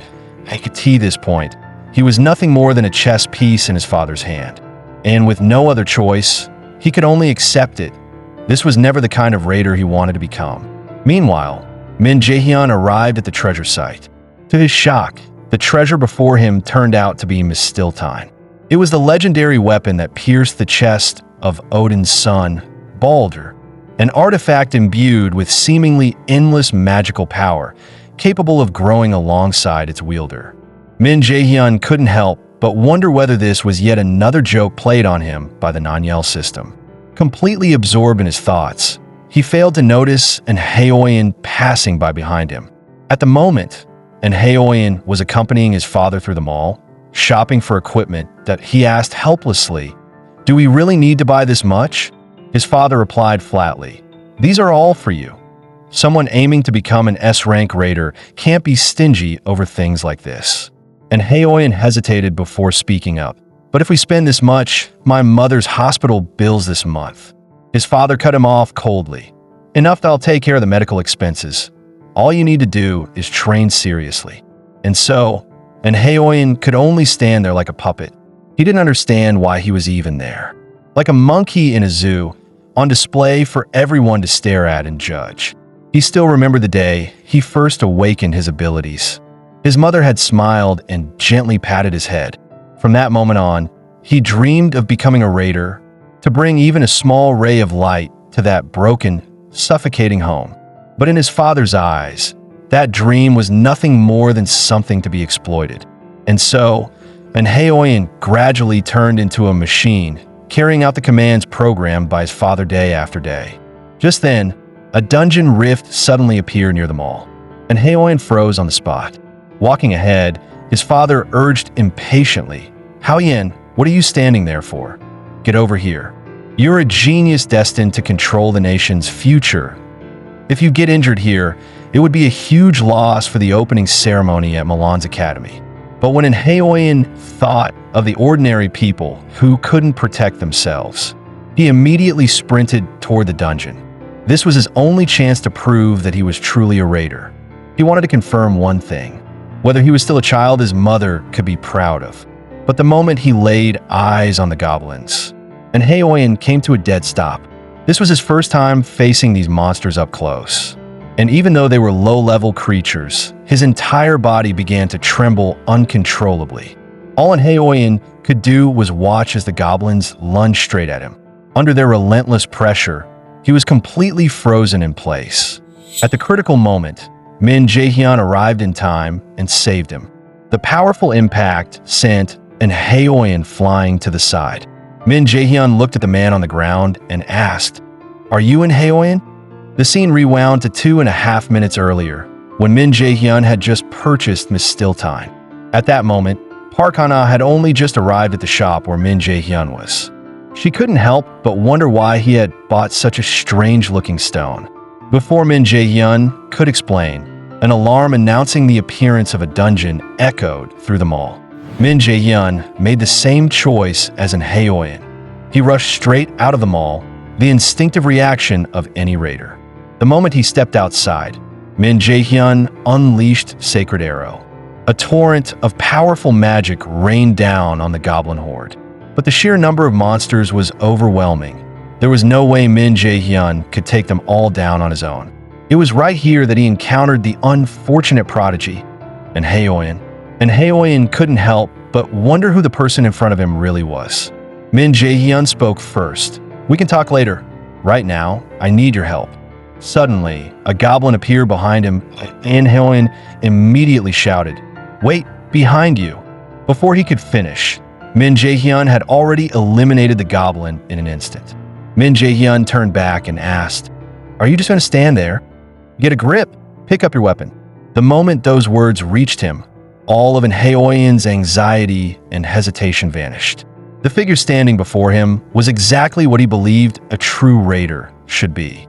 Right now, there was only one thing they needed to do: wipe out the monsters and protect the ordinary people inside the mall.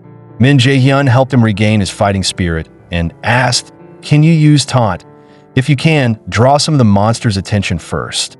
There are too many goblins that everything you can allure them away." Hearing this, Enheoyan immediately summoned his weapon. He then activated his skill, Taunting Roar. This wasn't an ordinary taunt, but a far more advanced skill. Mastering something like this at his age was exactly why he was called a genius. Back in his previous life, before Min Jaehyun's rebirth, Enheoyan had ultimately ended up as nothing more than an ordinary B-rank raider. While the exact reasons were unclear, it was likely that the same kind of cowardly mindset he had just shown, so different from his public reputation as a genius, caused him to crumble quickly in battle. That was precisely why he became known as the unfortunate prodigy. This time, however, Min Jaehyun believed that Enheoyan would eventually grow into a powerful trump card, one that would be extremely useful to him. Min Jaehyun encouraged him. "Good, let's finish this quickly." After the fight ended, a startled voice suddenly rang out from nearby. "My God, what on earth happened here?" Min Jaehyun and Enheoyan immediately turned toward the source of the voice. The newcomer was a raider who had arrived as reinforcement. He introduced himself. "I'm Park Kyung-hoon from the Raider Association. Were all these goblins taken down by the two of you?" The two nodded. "Yes." Park Kyung-hoon quickly recognized Enheoyan and began to think to himself he'd heard rumors that this kid was a prodigy, but judging by his age, he should be close to entering high school. The one beside him looked about the same age. Did they really wipe out this many goblins on their own? The more he thought about it, the more troubled he looked. How am I supposed to report this to my superiors? Seeing his hesitation, Min Jaehyun spoke up. "That's actually what I wanted to discuss with you. Just say the association handled IT, and no one would believe we could have taken down this many monsters anyway." Park Kyung-hoon hesitated. "That's clearly against protocol." Min Jaehyun replied calmly, "It would be if someone actually witnessed everything. But that's assuming there were witnesses, right?" Park Kyung-hoon sighed and shrugged. As you can see, I'm part of a government agency that I can't handle things purely based on personal preference. Still, if you don't want attention, I'll do my best to take care of it discreetly. I'll also provide the monster subjugation rewards." Hearing that, Min Jae-hyun gestured toward Haeoin, "Then give my reward to him as well. And please keep it confidential that I was ever here." And Haeoin hurriedly called out to Min Jae-hyun, who was about to leave, "Wait a second. What do you mean by that? You were the one who took down those monsters, weren't you?" Min Jae-hyun apologized softly. "I'm sorry that I have my reasons." The opening ceremony at Milan's academy was just around the corner, and Min Jae-hyun didn't want to risk drawing his father's attention. Before, his low combat power had kept him under the radar. But things were different now. Once discovered, his plans would inevitably be disrupted. Only by hiding his strength for the time being could he seize the chance for revenge when it truly mattered. Meanwhile, Haeoin was caught in a painful dilemma. Rationally speaking, he shouldn't simply take credit for Min Jae-hyun's achievements. Yet with that money, his mother's condition might finally improve. He wanted to become a raider with a clear conscience, but he also couldn't bear the thought of losing his mother. Seeing his hesitation, Min Jae-hyun decided to help him make a choice. He said calmly, "Think it through. Every decision you make leads to a different outcome. If you keep hesitating, someone will end up paying the price." And Haeoin suddenly realized that if he lost the person who mattered most, his dreams would become meaningless. He stopped hesitating and said firmly, "If I ever get the chance, I'll repay this debt."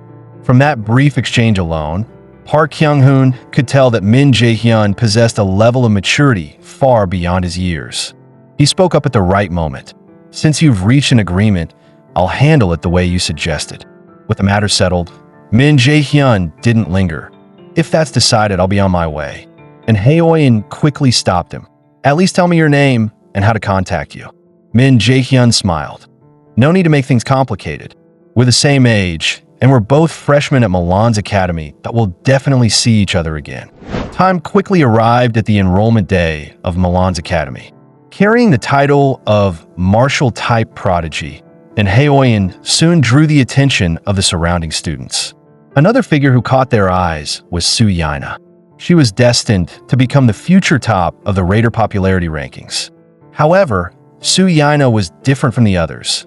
Min Jae-hyun knew she wouldn't be easy to recruit. Besides, there was no need to rush things. At this point, he already had 3 companions whose strength far surpassed that of ordinary people. Standing nearby, Kim Moon said irritably, "No matter how pretty she is, you can't just keep staring at her like that." Hearing Kim Yoo-young's comment, Su-Yaina glanced in Min Jae-hyun's direction. At that moment, a voice rang out from the podium. "Freshman of Milan's academy, it's a pleasure to meet you all. I'm the chairman, Gu Zirin." The instant Min Jae-hyun heard that name, his expression hardened. A large part of the misery he had suffered back then was precisely because of Gu Zirin. He immediately said to Kim Young in a solemn tone, "Be mentally prepared that I end this place. We can't predict what might happen." Kim Young, however, didn't take it seriously and replied cheerfully, "So you were worried about me? Don't worry, I'm pretty strong, you know." Min Jae-hyun reflected silently. That was true. After enrolling, Kim Young would become the 3rd-ranked elite of the magic-type division, and this time, no matter what, he wouldn't let her repeat the same fate. On the stage, Gu Zirin continued, "Students, the opening ceremony of Milan's academy now begins. We've prepared a special event for all of you. A hunting activity in subspace, where current students and freshmen will participate together. The freshman hunt officially begins." A magic circle suddenly appeared beneath Kim Yoo-young's feet, startling her. At the critical moment, Min Jae-hyun reached out and firmly grabbed her hand. The scene shifted to the Lotus Guild. Park Sung-jae asked, "Today's the day Min Jae-hyun enrolls, right?" Lu Xingyin replied in surprise, "Already, I was planning to message him before enrollment to wish him luck. If I send it now, he probably won't even see it." Park Sung-jae answered calmly, "I anticipated the chairman's intentions, so I sent a message on your behalf yesterday." Lu Xingyin asked excitedly, "Really?" Did he reply? What did Min Jae-hyun say? Park Sung-jae took out his phone. He said there's no need for you to worry. Meanwhile, Min Jae-hyun and Kim Young had already entered subspace. And inside that space, besides the two of them, there was one more person. Su-yana, the magic-type prodigy recognized as S-Rank after Lu Xingyan, the one who reshaped how the world viewed magic. The scene shifted again, this time to the central control room of Milan's academy. Gu Ziran stood with the faculty, observing the freshmen's performance in real time. Instructor Kim Suk-ji spoke up. This class has quite a few outstanding talents, and Haeoin is already well known even overseas. He's widely regarded as a rising star. Aside from Haeoin, there are several high-potential candidates: Su-yana, Kim Yoo-young, and Lee Soo-hyuk, all magic type, all with scores above 90. There's also one student who switched majors midway. Their profile hasn't been fully updated yet. Gu Ziran sneered. Students who change paths halfway through never last long in our academy. You don't even need to look. Anyone who makes it into Milan's academy certainly has exceptional talent. But among them are prodigies like Haeoin, who were already famous long before enrolling. We still need to give those mediocre ones, those stepping stones, a chance. When awakened individuals face enemies they can't handle or brush against real death, there's a high chance they'll gain a second opportunity. If they manage a second awakening, it's a profit for us. After all, being a raider is about proving one's worth. As for those who get crushed along the way, they're simply defective products that failed to prove themselves.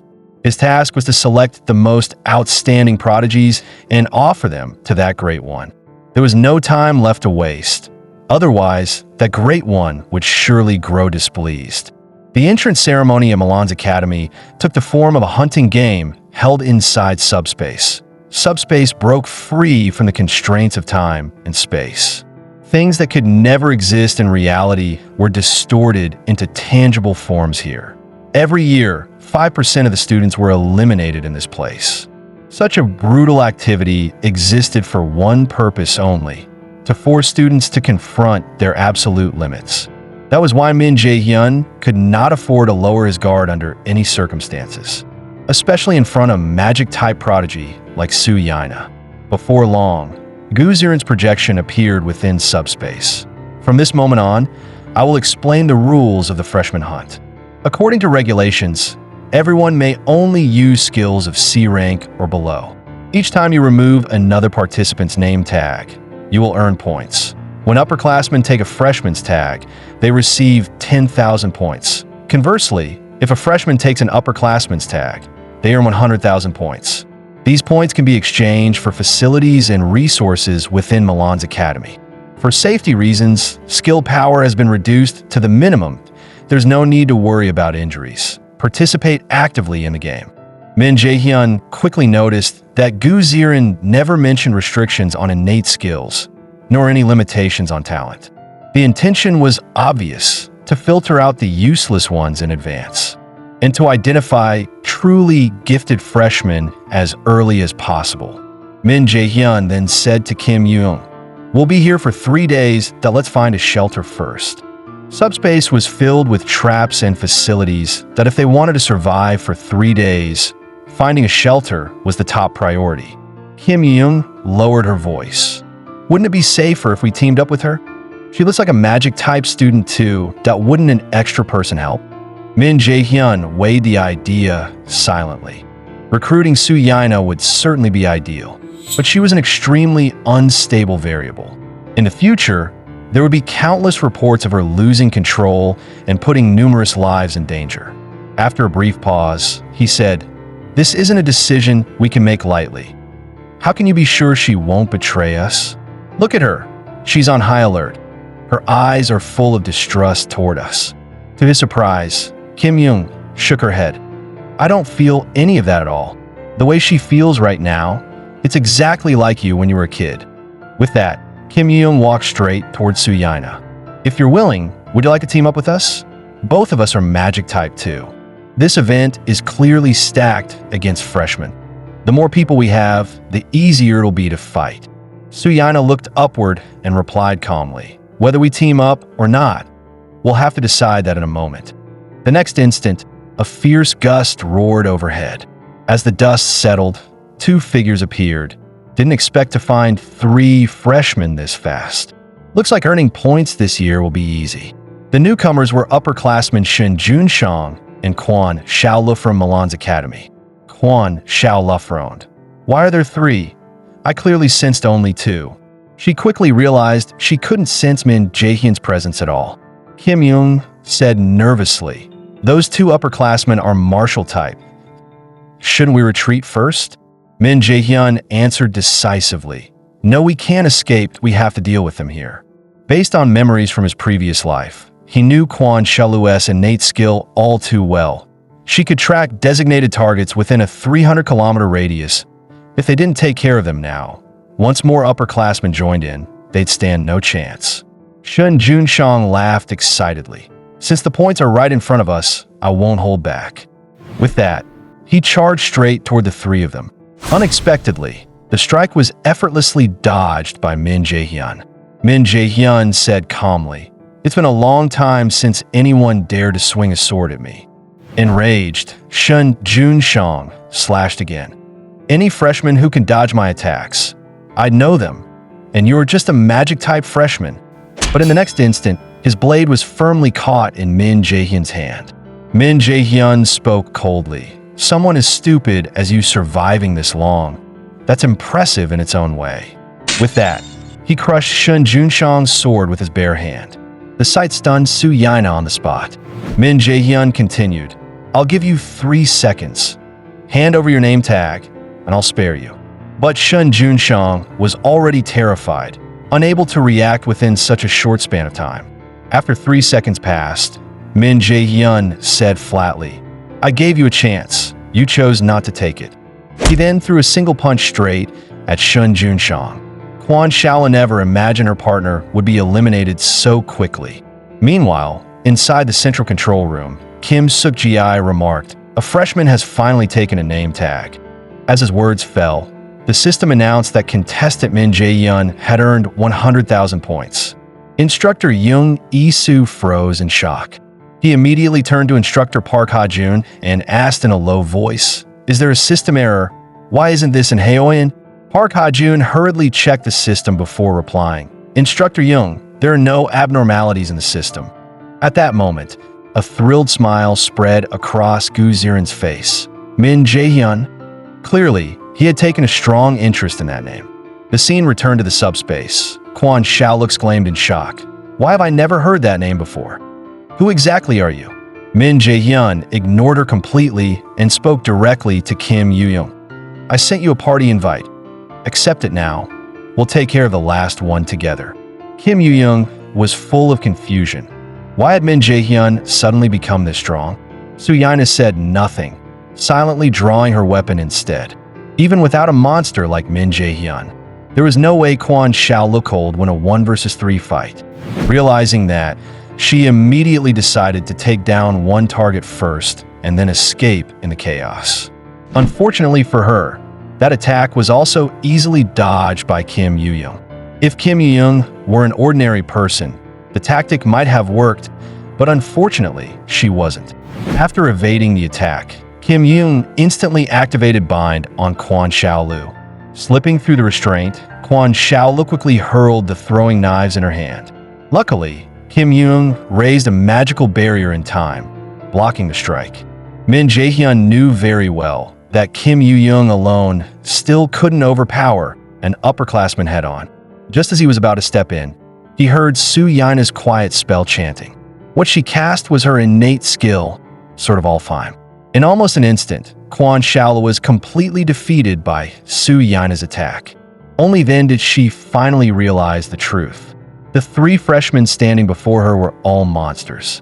After the battle, Su Yaina looked at Kim Yoo-young and asked calmly, "Did I interfere with what you were doing?"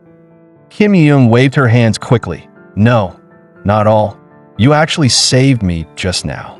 Su Yaina then asked again, "So, is the offer you mentioned earlier still on the table?" After everything that had happened, Min Jaehyun felt it was necessary to reassess his view of Su Yaina. Perhaps she wasn't as unstable as the news had portrayed, just naturally cautious and quiet by nature. After forming a team, the three of them headed straight for the nearest shelter, the Nightmare Forest Refuge. Outside the shelter, upperclassmen were searching for traces of freshmen when someone quickly spotted footprints on the ground. There are other footprints here. Looks like they went inside the shelter. Stop searching. Everyone regroup here. They were convinced that any freshman capable of taking down upperclassmen wouldn't hide in a shelter forever.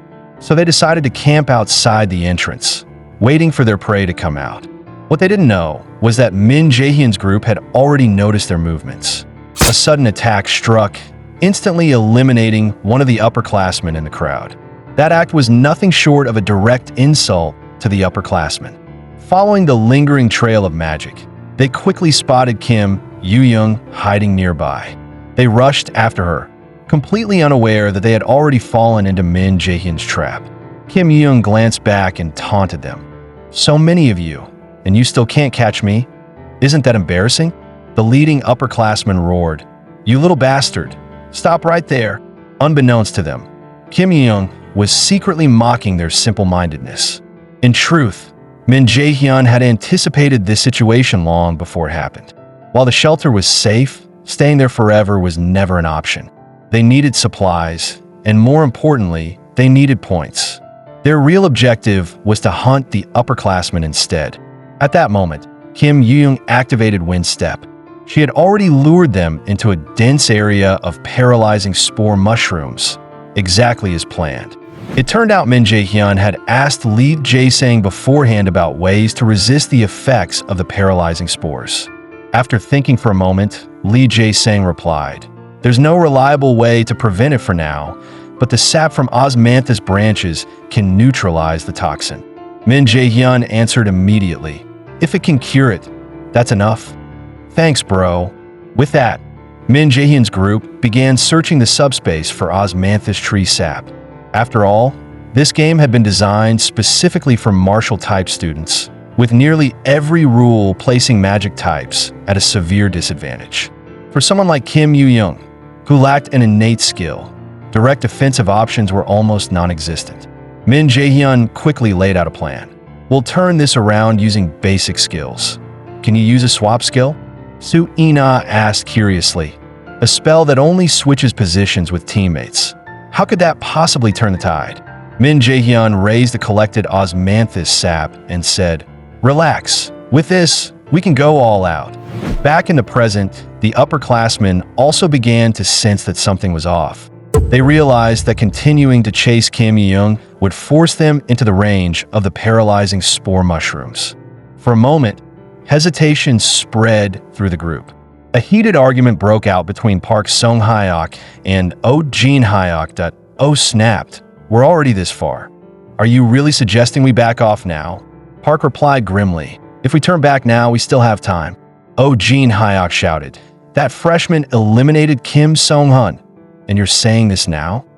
Park Sung-hyuk answered hesitantly, "Even if they're freshmen, if we all get paralyzed, we won't be able to do anything." Oh Jin-hyuk sneered, "Even if we get paralyzed, that kid won't get away."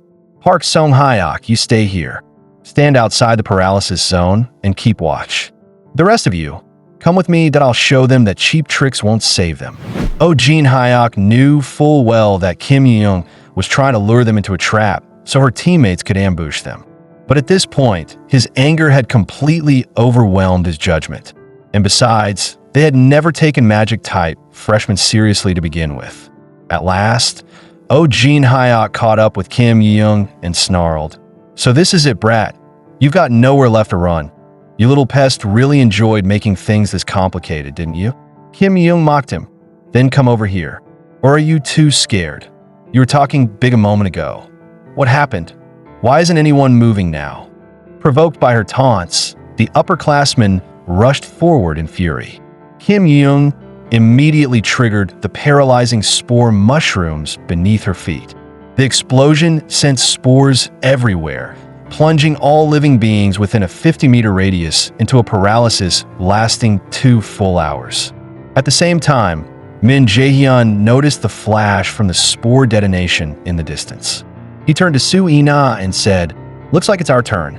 Back in the mushroom forest, Oh Jin-hyuk hadn't expected Kim Young to actually trigger the paralyzing spores, an act that benefited no one present. Yet Kim Young said excitedly, "Time to switch. This isn't my stage anymore." With that, she activated her active skill swap. In the next instant, Min Jae-hyun was exchanged into the battlefield, his foot slamming down hard onto Oh Jin-hyuk's face. "Respected seniors," he said calmly, "it's my turn now." Before the words even settled, he kicked Oh Jin-hyuk flying. Even as he was sent crashing away, Oh Jin-hyuk shouted stubbornly, "You think things will go your way? You're an idiot for coming here yourself." Right into the paralyzing spore zone. Just in case, I already had my teammate guarding the outside. Once these spores clear, none of you are getting away. Min Jae-hyun cut him off coolly. "Sorry, that guy probably won't be making it here either." At the same time, a violent explosion echoed deep within the forest. The system immediately announced, "Contestant Park Song-hyuk has been eliminated."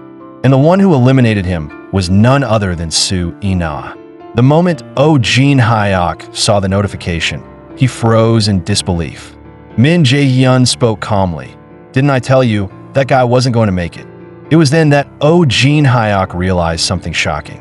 The paralyzing spores that could immobilize everyone for 2 full hours had absolutely no effect on Min Jae-hyun, that he was under Hell's blessing, immune to all status effects, making him the only person still able to move. Min Jae-hyun stepped down hard and said coldly, "If you want answers, save them for the gods." The remaining 3 could only watch helplessly as Oh Jin-hyuk was eliminated on the spot. Min Jae-hyun then turned his gaze toward the others and said flatly, "So, that leaves just the 3 of you?" Meanwhile, inside the central control room, the non-stop score notifications left the instructors utterly stunned. Min Jae-hyun's team had surged straight to the top of the leaderboard. At the same time, Kim Young drank the osmanthus sap. The paralysis affecting her body was instantly removed. With the threat resolved, the girls moved to regroup with Min Jae-hyun. On the way, Soo Ina asked, "Min Jae-hyun seems unusually familiar with advanced applications of magic swapping that I've never seen that in any textbook." Kim Young replied, "He switched to the magic track less than 3 months ago that I taught him most of the fundamentals myself." Soo Ina said in shock, "So he originally wanted to go martial type?" Kim Young explained, "Just a few months ago, he was obsessed with martial combat. Back then, he barely respected magic at all. Then how did he know that osmanthus sap could remove paralysis? Where did he even learn something like that?" It didn't take long for the 3 of them to reach their agreed meeting point. Min Jae-hyun asked, "The paralysis is gone, right? You two don't look that tired." Kim Young replied immediately, "Of course, I just ran like crazy for a bit and only used magic once." Soo Ina nodded. "I'm fine too." Kim Young then teased him, "You usually look kind of dumb, but today you seem different." Min Jae-hyun reached out and pinched her cheek. "Who are you calling dumb? You've got some nerve saying that." In Soo Ina's eyes, Min Jae-hyun didn't look dumb at all. If anything, he was actually pretty good looking, right in line with her personal taste. She quickly pushed the thought aside, though. Caution still came first. After dealing with the trouble outside, they returned to the shelter. Min Jae-hyun began working over a pot. Soo Ina asked curiously, "What are you doing?" "Making stamina recovery potions," Min Jae-hyun replied. "I figured we might need them, so I asked an older guy I know for the recipe." Kim Young laughed and teased him. "You actually know an older guy? I thought you didn't even have friends." Min Jae-hyun shot back, "Listen to yourself, like you've got friends other than me." Soo Ina praised him sincerely. "Min Jae-hyun, you're really impressive. You don't feel like someone our age at all. You come across like someone who's lived 10 years longer." Kim Young stood up and said, "Enough chatting that if we want to act tomorrow, we should eat something first." Unfortunately, neither Min Jae-hyun nor Kim Young had any real talent when it came to cooking. Soo Ina stepped forward on her own. "I know a bit about cooking. Why don't I give it a try? I live with my grandmother, so I'm the one who cooks every day." As she spoke, Soo Ina tied her hair back and got ready to work her magic in the kitchen. Min Jae-hyun didn't know much about Soo Ina's family background. All he knew was that she lived with her grandmother. Her parents had likely met with some kind of misfortune. Before long, Su Ina finished preparing dinner for everyone. After the first bite, both of them were instantly impressed by the taste. Min Jae-hyun said sincerely, "I never thought we'd get food this good in a place like this." Kim Young was so excited that she wrapped Su Ina in a hug. Being with the two of them, Su Ina felt a sense of warmth and happiness she hadn't felt in a long time. Meanwhile, inside the central control room, the hunting game, originally designed for martial-type students, had taken an unexpected turn. Leading the rankings was Min Jae-hyun, a magic-type student, stunning every instructor watching. Instructor Kim Suk-ji said in disbelief, "The student we had the highest expectations for, and Haeoyan, is currently ranked 4th. What's even harder to believe is that 1st and 2nd place are both held by magic-type students." Gu Ziren was deeply shaken. Until now, results like this had only ever appeared among martial-type raiders. Yet the current situation left everyone at a loss for explanation. 3 magic-type freshmen had dominated the event, even wiping out the martial-type upperclassmen. He immediately turned to instructor Kim Ji-yeon and said, "Replay the footage from the paralyzing spore mushroom zone." Watching the footage again, Gu Ziren still couldn't believe I in that situation.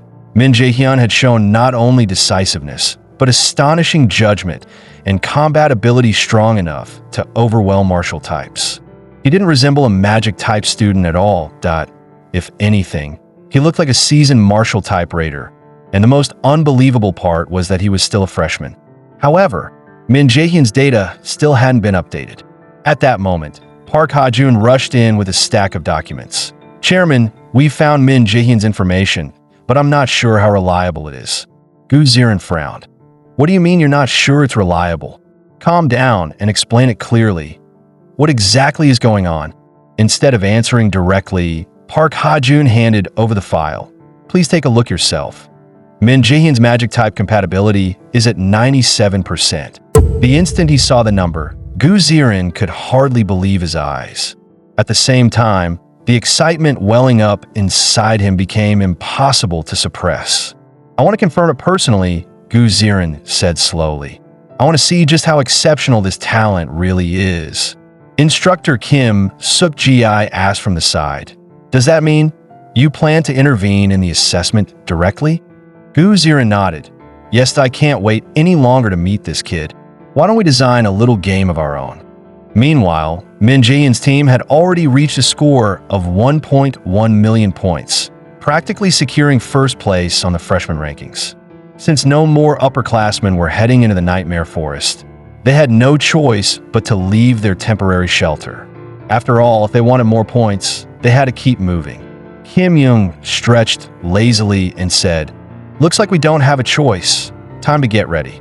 Su Ina added, "The highest record in previous freshman hunts was 1.14 million points. Let's break it and make history." Min Jae-hyun hadn't expected Su Ina to be this competitive. Just then, he suddenly sensed someone approaching. In the next instant, a ferocious slash shot straight toward him. The power behind it far exceeded that of a C-rank skill. It turned out that due to instability in the subspace, the restrictions on skill levels had been lifted. In that moment, everyone instinctively turned to look in the direction the slash had come from. Kim Yoo-young asked anxiously, "Min Jae-hyun, are you okay? We're all freshmen. Why would he attack us?" Min Jae-hyun stared straight ahead and said quietly, "I never thought we'd meet again like this. And Haeoyan, what are you doing right now?" But Haeoyan showed no reaction at all, as if he couldn't hear a single word. Su Ina lowered her voice. "He doesn't look conscious. It's like he's being controlled." Min Jae-hyun immediately understood. This had to be Gu Ziren's doing. The exact same thing had happened during the Milani's Academy anniversary event in his previous life. Back then, after Gu Ziren's embezzlement was exposed, he tried to evade the law by using mind control skills on students that led to a horrific incident. It caused a horrifying disaster, and after diverting everyone's attention, Gu Ziren vanished without a trace. That incident claimed the lives of countless students. Kim Young also collapsed into Min Jae-hyun's arms on that very day. As a friend, Min Jae-hyun could never fight in Haeoin without holding back. Right now, the only thing that mattered was restoring his consciousness. At that moment, the non-YEL system suddenly issued a quest. Rescue a student affected by mind control magic, and the reward was a black card. Min Jae-hyun immediately said to the two of them, "I can handle this alone. Leave now. Go as far away as you can. If possible, earn some extra points while you're at it." Kim Yoo-young said anxiously, "Do you even know who he is? He's in Haeoin, the prodigy of the martial division, but there's no way you can face him alone." Min Jae-hyun turned back and said calmly, yet firmly, "Do you really think I can't do this?" Seeing the look on his face, Su-yana chose to believe him without hesitation. "Understand," she said quietly. "We'll leave now." But Kim Young still couldn't accept it and blurted out, "Yana, why are you going along with Jae-hyun on something this reckless?" Fine, I'm going. Earning points will be on us then." After a brief pause, she added, "But Jae-hyun, don't you dare get hurt. Once you're done, come find us right away." Min Jae-hyun smiled lightly. "Don't worry that I'll be there soon." The scene shifted back to one day earlier, relying purely on his own strength, and Haeoin had already eliminated many upperclassmen. His score had now reached 600,000 points. He calculated silently, just one more day, and the game would be over. And yet, despite giving it everything he had, he still couldn't reach first place. What frustrated him even more was that the Magic Division students were holding the top spots under these conditions, with even their teammates ranking high. And Haeoin couldn't help recalling his first encounter with Min Jae-hyun. He sighed inwardly. That guy really is something else. If that's the case, then I can't afford to give up so easily. There's still time if I push a little harder. At that moment, a projection suddenly appeared before him. Student in Haeoin, this is Chairman Gu-zirin. And Haeoin asked instinctively, "Why are you looking for me?" Gu-zirin didn't answer. Instead, he activated his innate skill, brainwashing. "I need your help with something." A searing pain exploded inside and Haeoin's head. His consciousness twisted violently. The brainwashing was complete. He clutched his head, his expression dazed and pained. "Why am I here? What was I supposed to do?" The chaos snapped into a single command. "I remember now. I need to eliminate Min Jae-hyun." Back in the present, Haeoin charged at Min Jae-hyun, sluggish yet unwavering. He suddenly swung his sword, unleashing a brutal slash.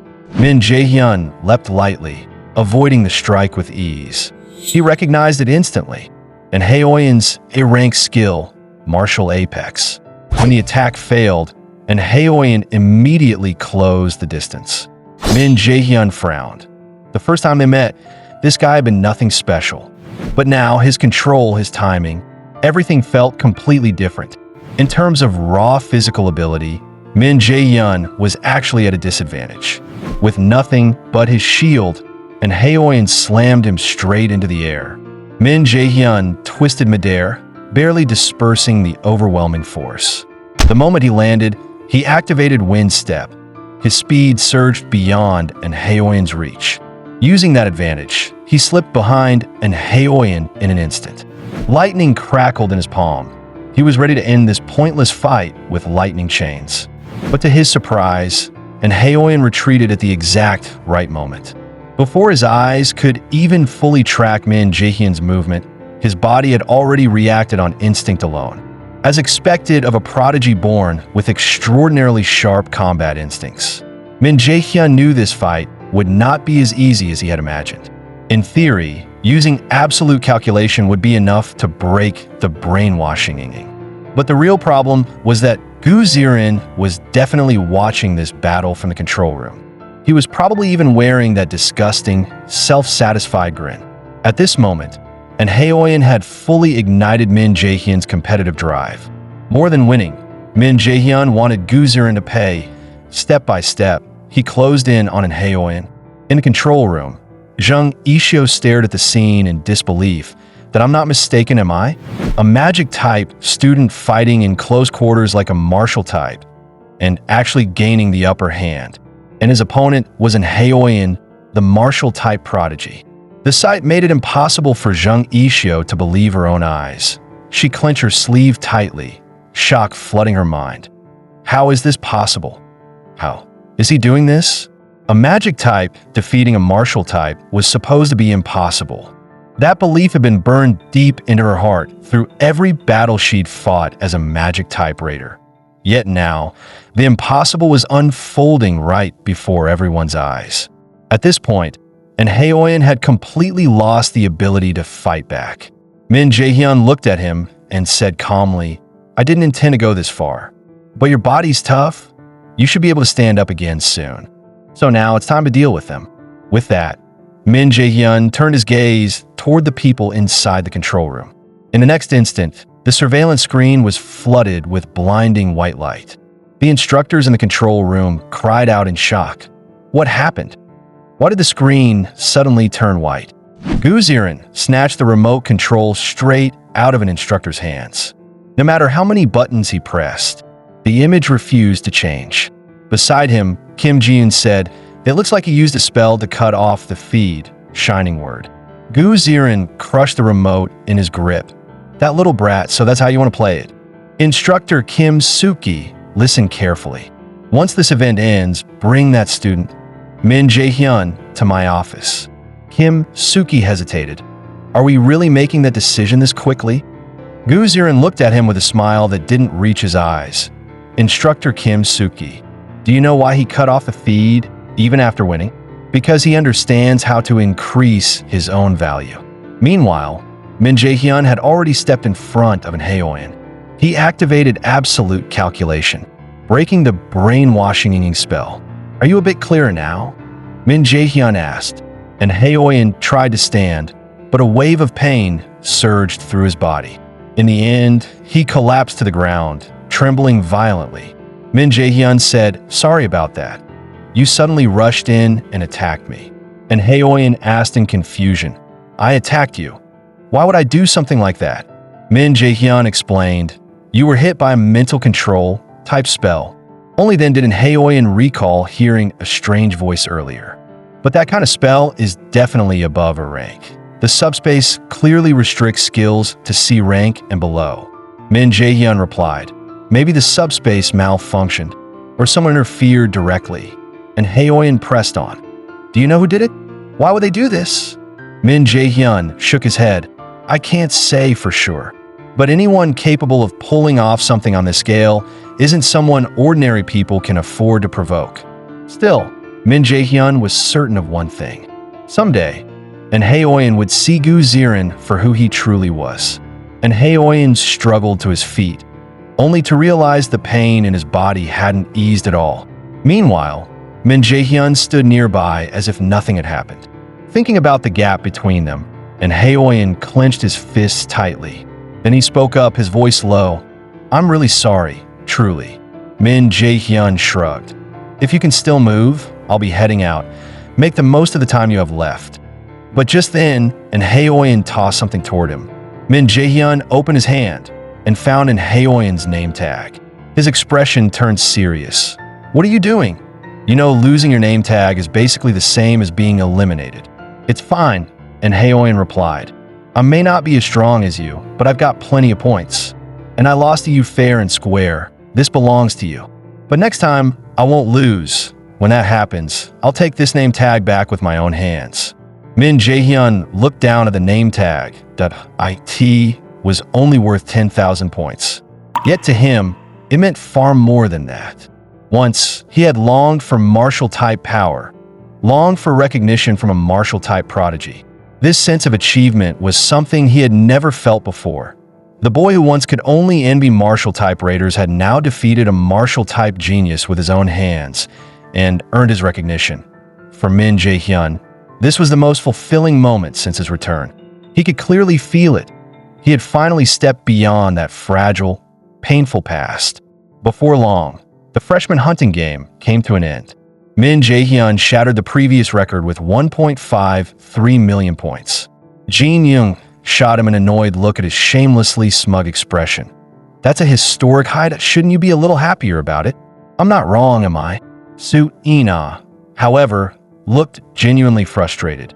If we'd had just one more hour, we could have broken 1.6 million. Jin Young couldn't really understand their obsession with higher scores, but she still laughed. Whatever. These points are enough for me to live comfortably for a while.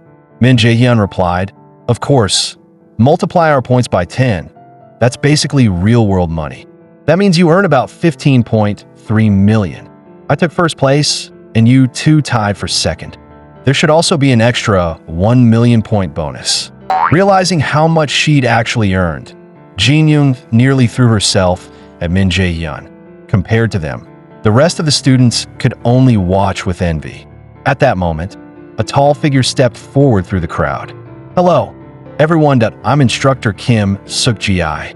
Hearing this, the two immediately greeted him. Kim Suk-ji continued, I have something I'd like to discuss with the three of you. There are too many eyes here. Shall we move somewhere else? Min Jae-hyun looked at him and asked, What you want to talk about? Is it about our results in the freshman hunt? Kim Suk-ji could only nod in response. Without saying another word, Min Jae-hyun walked straight past him. Shouldn't you at least tell us where you're taking us? Min Jae-hyun said calmly. The chairman's office. I wasn't wrong, was I, instructor? Just like that, the three of them followed Kim Suk-ji into Gu Jiren's office. Min Jae-hyun glanced around and asked, Where's the chairman? He summoned us, but he's not even here. Faced with Min Jae-hyun's blatant arrogance, Kim Suk-ji was furious inside, but didn't dare say a word. You should sit down and wait for a moment. Unlike Min Jae-hyun, Jin Young and Su Ina obediently did as told. At that moment, Gu Jiren finally arrived. Sorry to keep you waiting, but I'm late. Jin Young and Su Ina immediately stood up. Hello, I'm Jin Young, a freshman from the Magic Division. I'm Su Ina. Gu Jiren smiled. I know both of you, Jin Young and Su Ina. Min Jae-hyun, however, spoke impatiently. You really are late. I almost fell asleep waiting. The remark stunned Jin Young and Su Ina, and even Kim Suk-ji turned pale. The office fell into complete silence. Gu Jiren suppressed his anger. Putting on a gentle smile, he said, My apologies that I needed some time to prepare so we could have a proper conversation. Min Jae-hyun didn't take the hint and shot back. No, we should be the ones apologizing. We've been fighting for 3 straight days in the subspace, barely had time to wash up, and still rushed over. Gu Jiren quickly responded. That was indeed an oversight on my part. After several subtle probes, Min Jae-hyun realized it clearly. Gu Jiren was backing down, unwilling to let talent like them slip away. Gu Jiren spoke calmly. I've prepared what I believe is a rather appealing proposal. Please excuse the formality. First of all, congratulations to the 3 of you for placing in the top 3 of this hunt. True elites in everyone's eyes. Especially you, Min Jae-hyun, for taking first place. You didn't just win, you shattered the previous record by an overwhelming margin. Such a result is astonishing, even to me. Min Jae-hyun frowned. Can you get to the point already? Gu Jiren paused briefly before continuing. The Milan's Academy intends to grant you several special privileges. First, you'll be allowed to stay in the Academy's premium dormitory suites free of charge. Second, any facility that requires reservations. Each of you will have priority access. Third, should you ever be dissatisfied with an exam result, you'll be granted 1 opportunity to apply for a re-examination. As the top 3 finishers of the freshman hunt, Min Jae-hyun's group received unprecedented treatment. Free access to premium dormitory suites, priority usage rights for all reserve facilities, and even exceptional flexibility within the Academy's examination system. Gu Jiren then added smoothly. On top of that, the 3 of you may also sign this agreement and become cooperative partners of Milan's Academy. But Min Jae-hyun rejected it outright. Sure, those benefits sound nice. But honestly, with our own abilities, we could get all of that within a month anyway, couldn't we? Milan's Academy is supposed to be a place where strength speaks for itself, that I don't really see why we're being asked to sign an extra contract on top of paying tuition. So how about you let me take a look at the agreement first? And just like that, The so-called Milan's Academy Partnership Agreement was placed in front of them. For the 5 years after signing the agreement, as raiders carry out their activities, they must donate 30% of their earnings to the Academy. Chairman Gu Ziren, this isn't a benefit for us. This is you trying to trap us, isn't it? Gu Ziren said helplessly. If that's how you see it, then there's nothing I can do. This agreement isn't mandatory. Whether to sign or not is up to the three of you. After hearing what Min Jae-hyun said, Kim Young and Soo Yaina exchanged a glance. The two of them quickly decided not to sign the agreement. Gu Ziren lowered his head and said, "What a pity. Truly a pity. This is already the best offer I can make to you. Perhaps you haven't thought it through yet. I can give you one more chance. Min Jae-hyun, do you still refuse to sign with me?" Gu Ziren had no idea that Min Jae-hyun had been waiting for the moment he would attempt brainwashing Ying. Protected by Hell's blessing, Min Jae-hyun would not be affected by brainwashing Ying. I've already made myself very clear I don't intend to sign that agreement. If there's nothing else, then we'll be leaving. After 3 days of non-stop fighting and being summoned to the office right away, we really need some proper rest. Just like that, the three of them walked past instructor Kim Suk-ji once again. After hearing the exchange, Kim Suk-ji was already drenched in cold sweat. Only Gu Ziren and Kim Suk-ji remained inside the office. Gu Ziren's expression darkened completely. "Instructor Kim, you may leave as well. He's just a freshman, yet he was able to resist my innate skill. Min Jae-hyun, you make me want you even more." Meanwhile, elsewhere, Min Jae-hyun asked, "You're really not bothered by this?" "You turned down Gu Ziren's proposal as well." Kim Young replied, "At first, it was tempting, but after hearing what you said, it actually made a lot of sense." Suyana agreed. "I also had doubts about that contract. Refusing it felt like the right choice. If we received special treatment from the start, it wouldn't be fair to others. Those things should be earned through one's own strength." Only then did Min Jae-hyun relax. "That's good, Tio, be honest. I was hoping you'd refuse it too." Kim Young asked, "Don't you find it strange? When we turned down his offer, his expression turned terrifyingly dark." Suyana replied, "I felt something was off too. The very first activity after enrollment already went wrong, yet neither of them mentioned it at all." Min Jae-hyun, "Do you know something about Chairman Gu Ziren?" Hearing that, Min Jae-hyun came to a stop. "Why would you think that?" Suyana explained, "You were far too composed for a freshman, but when you faced the chairman, you were unusually hostile toward him." Min Jae-hyun hesitated. "I'm not completely sure myself, so it's not something I can talk about yet. But there's one thing I can tell you. If possible, don't trust anyone, neither the chairman nor the instructors." Suyana asked, "Does that mean we shouldn't trust you either?" Just then, Kim Young sneaked up behind Suyana and startled her. "That's right, you can't trust him either. Look at how scary he looks. He even left me alone in the middle of the road earlier." As she spoke, she lunged forward. "Do you have any idea how wronged I felt back then?" After a brief bout of playful scuffling, Min Jae-hyun pushed Kim Young away. All right, let's head back," Suyana said reluctantly. "Looks like this is where we part ways, right?" Kim Young glanced at the two of them, standing there awkwardly, then teased, "What is this, a coming-of-age romance drama? Want to cast me in it too?" Min Jae-hyun pushed her away helplessly. "Girls' dorms are on the left, boys' dorms on the right. Go get some rest already." Suyana replied softly, "Then we'll head back first. Min Jae-hyun, make sure you rest well too. Tomorrow's the first class. See you then." Min Jae-hyun returned once more to his dorm room, where the air was thick with the stench of mold, and the floorboards creaked with every step. All the neglect he had suffered as an incompetent underachiever still lingering in this place. A feeling he hadn't experienced in a very long time. Early the next morning, students had already gathered inside the equipment hall. "Hello, everyone from the Magic Division. My name is Kim Ji-yoon, and I'll be the lead instructor for Mana Adaptation Fundamentals I." Watching the instructor on stage, Min Jae-hyun pondered inwardly. "Instructor Kim Ji-yoon?